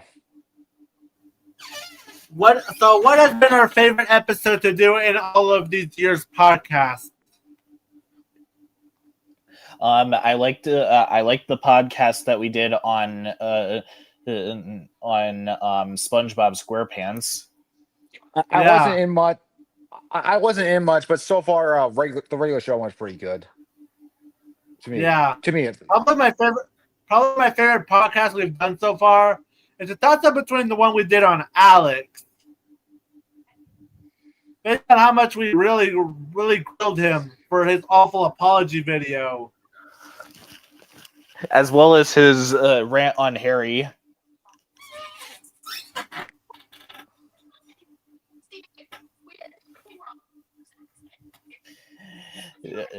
Seriously, Alex going as far as saying that Harry Thomas is worse than the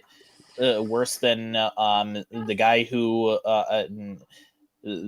wanted to get rid of all the Jews is just awful. That was awful of Alex to do. Like low blow. It's on par with Animat saying that certain bad man is a better leader than the Orange Bad Man. We're not going to say his name to not get politicized. Understood. I have no intention on speaking his name ever again.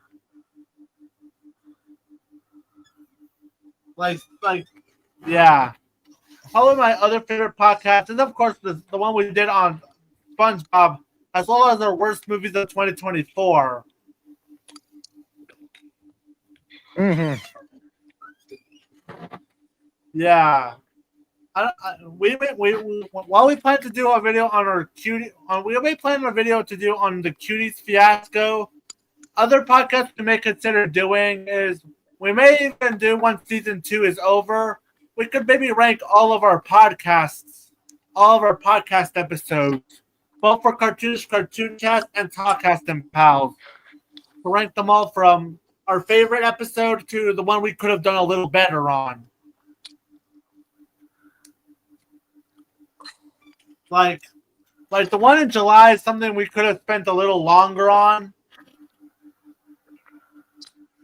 So far, I'm kind of not proud of the one that came out in July.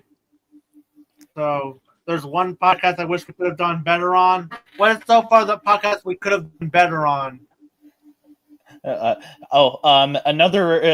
Another one of my favorites was the April Fool's video that we did on My Little Pony the movie. Oh yeah. Yeah.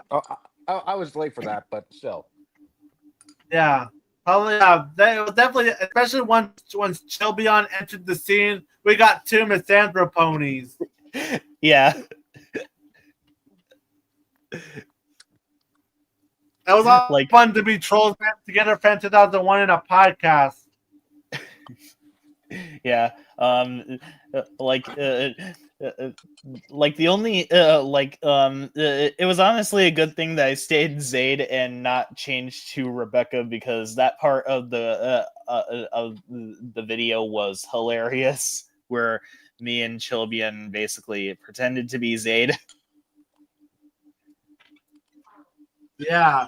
So what is one of the podcasts we've done that we could have done better on? As in our least favorite one. What I wish we could have done better on is the unpopular opinion stream. Oh yeah. Yeah. And one that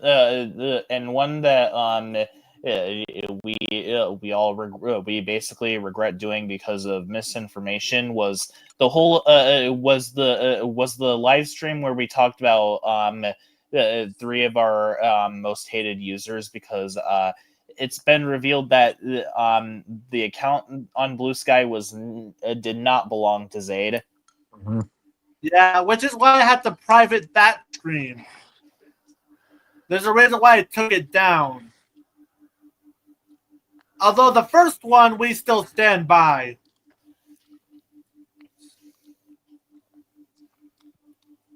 The first one definitely is the one we still stand by. We still stand by our thoughts on those 3 jerks. Yep. Although the fact that there was misinformation immediately shot down our arguments. Which is why I took down the second one. The first one is well privated. I still have to keep it privated, the first one, solely because in case a certain jerk wants to get it taken down. Yep. Yeah. So yeah. Like, if we were able to make a full-on stream on those three again, like maybe as a full-on one big final stream that capped a trilogy. Yeah, although the second one we'll have to redo because the second one that we have now is privated because of misinformation. Mm-hmm. Yeah. So anyways, yeah, there's a lot of things, like, so far. A couple of the streams we could, like I don't know if we may do a ranking of all the streams we have done based on our favorites and least favorite streams. But so far, yeah, the second one on our hated users is the one we kind of regret. While the ones on Alex, SpongeBob are the ones that tended to be and the ones where we did, the April Fool's streams are some of our favorite streams. Yeah, I also like the one that we did on Tom and Jerry, as well as MLP.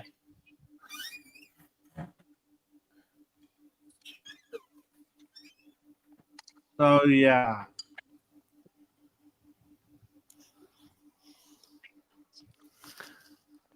So yeah, in the meantime, we're going to go over our top 5 most and least anticipated movies coming in the fall of 2025.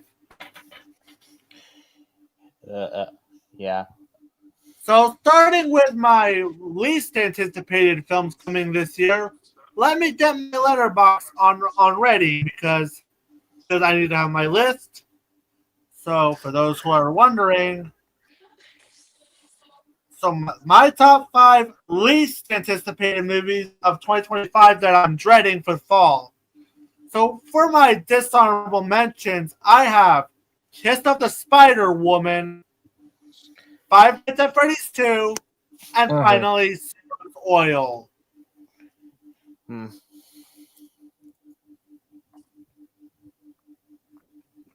Coming in at my number 5 is Shelby Oaks. Why it's on here is because of the director himself, Chris Stuckman.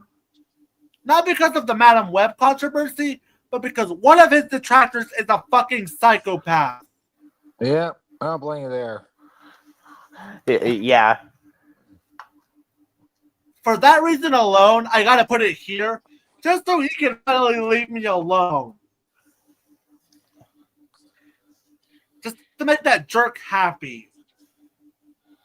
My He's number never 4. happy. Yeah, at this point, I just want him off the internet at this point. My number 4 is the SpongeBob movie, The Search for SquarePants. Why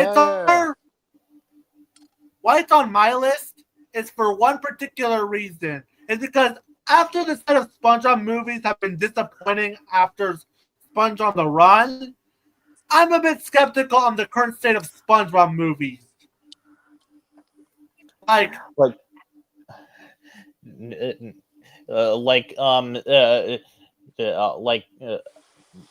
Although what I will say about the movie right now is that people do need to understand the kind of franchise that they're going into. Like, people decided to get onto the trailer for showing Patrick's butt when the SpongeBob show has done this for years now. Mm-hmm. Yeah, but my skepticism has to do with the current state of SpongeBob at the moment. Plus, I will give it one positive. I do like Mark Hamill as a good replacement for the Flying Dutchman, so I'll give him that much. But after a disappointing Sponge on the Run and Saving Bikini Bottom, and even if the Plankton movie was a little better, I'm still going to it with skepticism. So that's why it's on my list. My number 3 is Regretting You. Why it's on the list?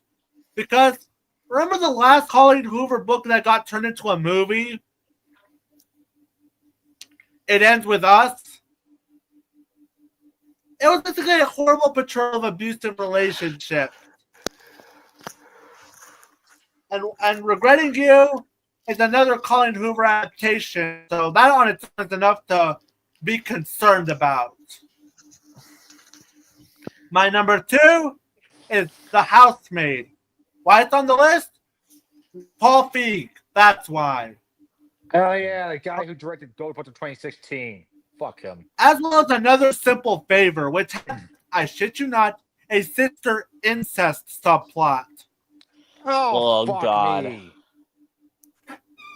Yeah, that guy was responsible for the sister incest plot. And my number 1, you know what it is. Fucking DreamWorks. Why are you taking your reputation with Gabby's Dollhouse? Like from what the trailer shows us, this movie is literally going to be for preschoolers, and I'm honestly kind of worried about the direction that DreamWorks is going to be going through.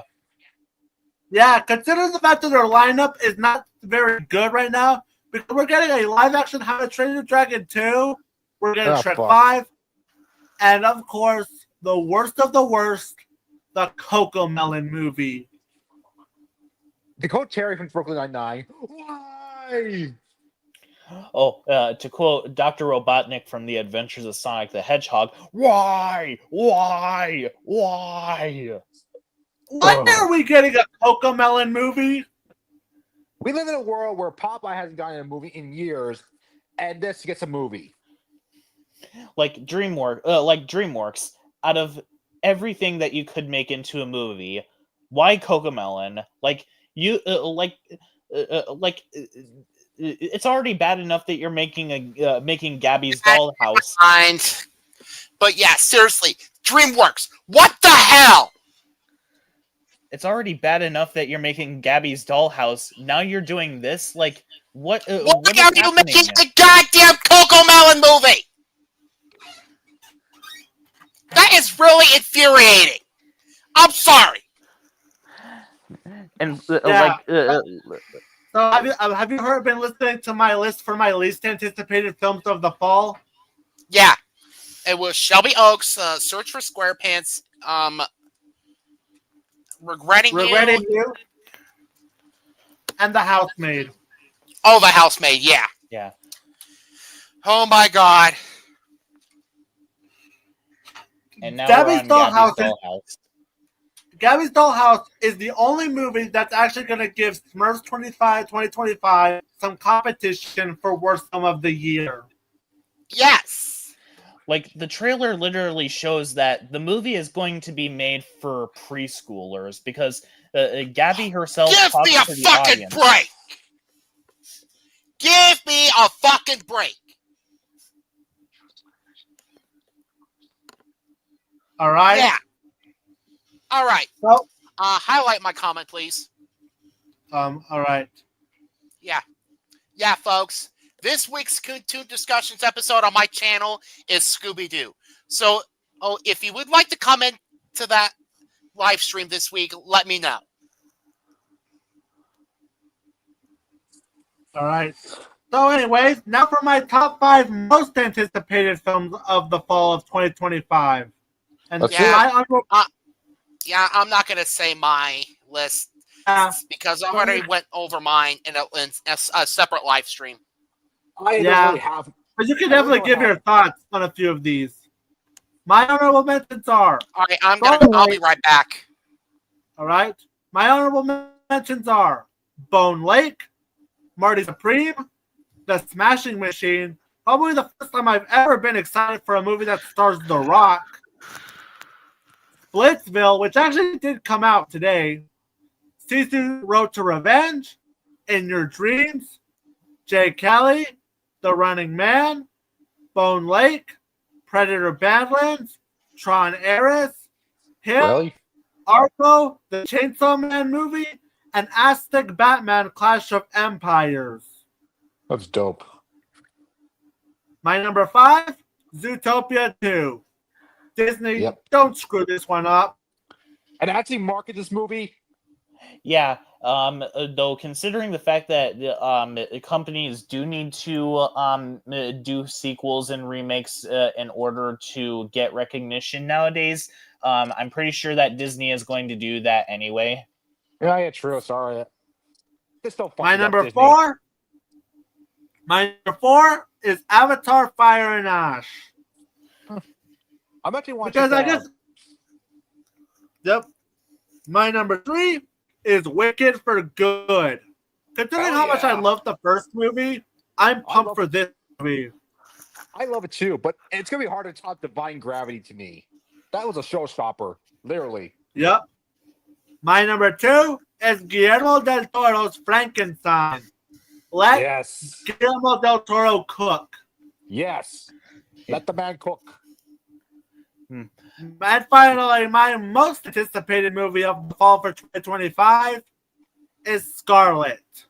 We're finally getting a mainstream anime movie in theaters, and having been from the director of Wolf Children and Belle has me pumped. Oh, and by the way, to answer your question, Shadow Gamer, the reason as to why John Wick had to private his Trolls Band Together fan cringeathons is because of a certain someone who basically threatened to flag them down for harassment. Yeah. Which the jackass in question, we're not saying his name, but the reason why Shelby Oaks had to make the list. Yep. We can't say his name because he'll act like, oh, you can't say my name without permission. Anyways, now it's time to move on to another event of mine to finally close off this podcast. To go over my best and worst movies of summer 2025. Go ahead. I saw a total of at least. Get ready for how many movies I saw this summer. So trying to pop it up. All right. I saw 34 new movies this summer. I only saw 4. So anyways, my top 5 worst movies I saw this summer. And my dishonorable mentions are The Ritual, Worth the Wait, Day of Reckoning, and Hot Milk. Ugh. My number 5, Fountain of Youth. My number 4 is Hurry Up Tomorrow. Number 3, Bride Hard. My number 2, War of the Worlds. Oh, and my number 1, you know what it is, Smurfs. Smurfs 2025. This piece of fucking shit. And finally, I'm going to go ahead and quickly list off mine. My number 3 is Lilo and Stitch 20. My number 3 worst is Lilo and Stitch 2025. I'm actually convinced that the Lilo and Stitch 2025 movie was made by people who actively hated the original movie because it makes a ton of decisions that actively go against the original movie's messages. Yeah, I feel the same. I feel that way too. Like seriously. Yeah. Hana means family. Does that? Dominic Toretto would probably come to your house and kick your ass. And that's saying something. Yeah. My number 2 is War of the Worlds. That's dog shit. Ice Cube stalking people. Need I say more? I owe Ollie Dunya an apology. All this movie is nothing but a big commercial for Amazon Prime Video. Yep. And number 1, Smurfs 2025. This fucking piece of shit. I don't need to explain why this movie is such an abomination. You already know how much I fucking despise this movie. In fact, I did a full-on detailed review on this movie, going into detail on everything wrong with it. Fuck this movie. That was quite difficult. Where Lilo and Stitch 2025, I was convinced that it was made by those people who hated the original movie. I'm convinced that the people behind this movie didn't care about anything. Like, all they cared about was having singers sing in the soundtrack for the movie itself. All right. So, and for my top 5 favorite movies of summer 2025, my honorable mentions are Diablo, K-pop Demon Hunters, Hollow Road, Ballerina, Mission Impossible: The Final Reckoning, and finally James Gunn's Superman. My number 5 is Sally. My number 4 is a tie between Fantastic Four: First Steps and Thunderbolts. My number 3, The Bad Guys 2. My number 2, Bring Her Back. And of course, my favorite movie of the summer is F1, aka Formula One. Those are great picks. Yep. And with all that being said, we're done. Yep. Yeah. See you guys. See you later. See you in September when we have to rip apart Gabby's dollhouse. I won't be there for that. Until then, see you soon. And hopefully we can do this month the Cuties rant. Oh yeah, I can't wait for that. Yep. Good list.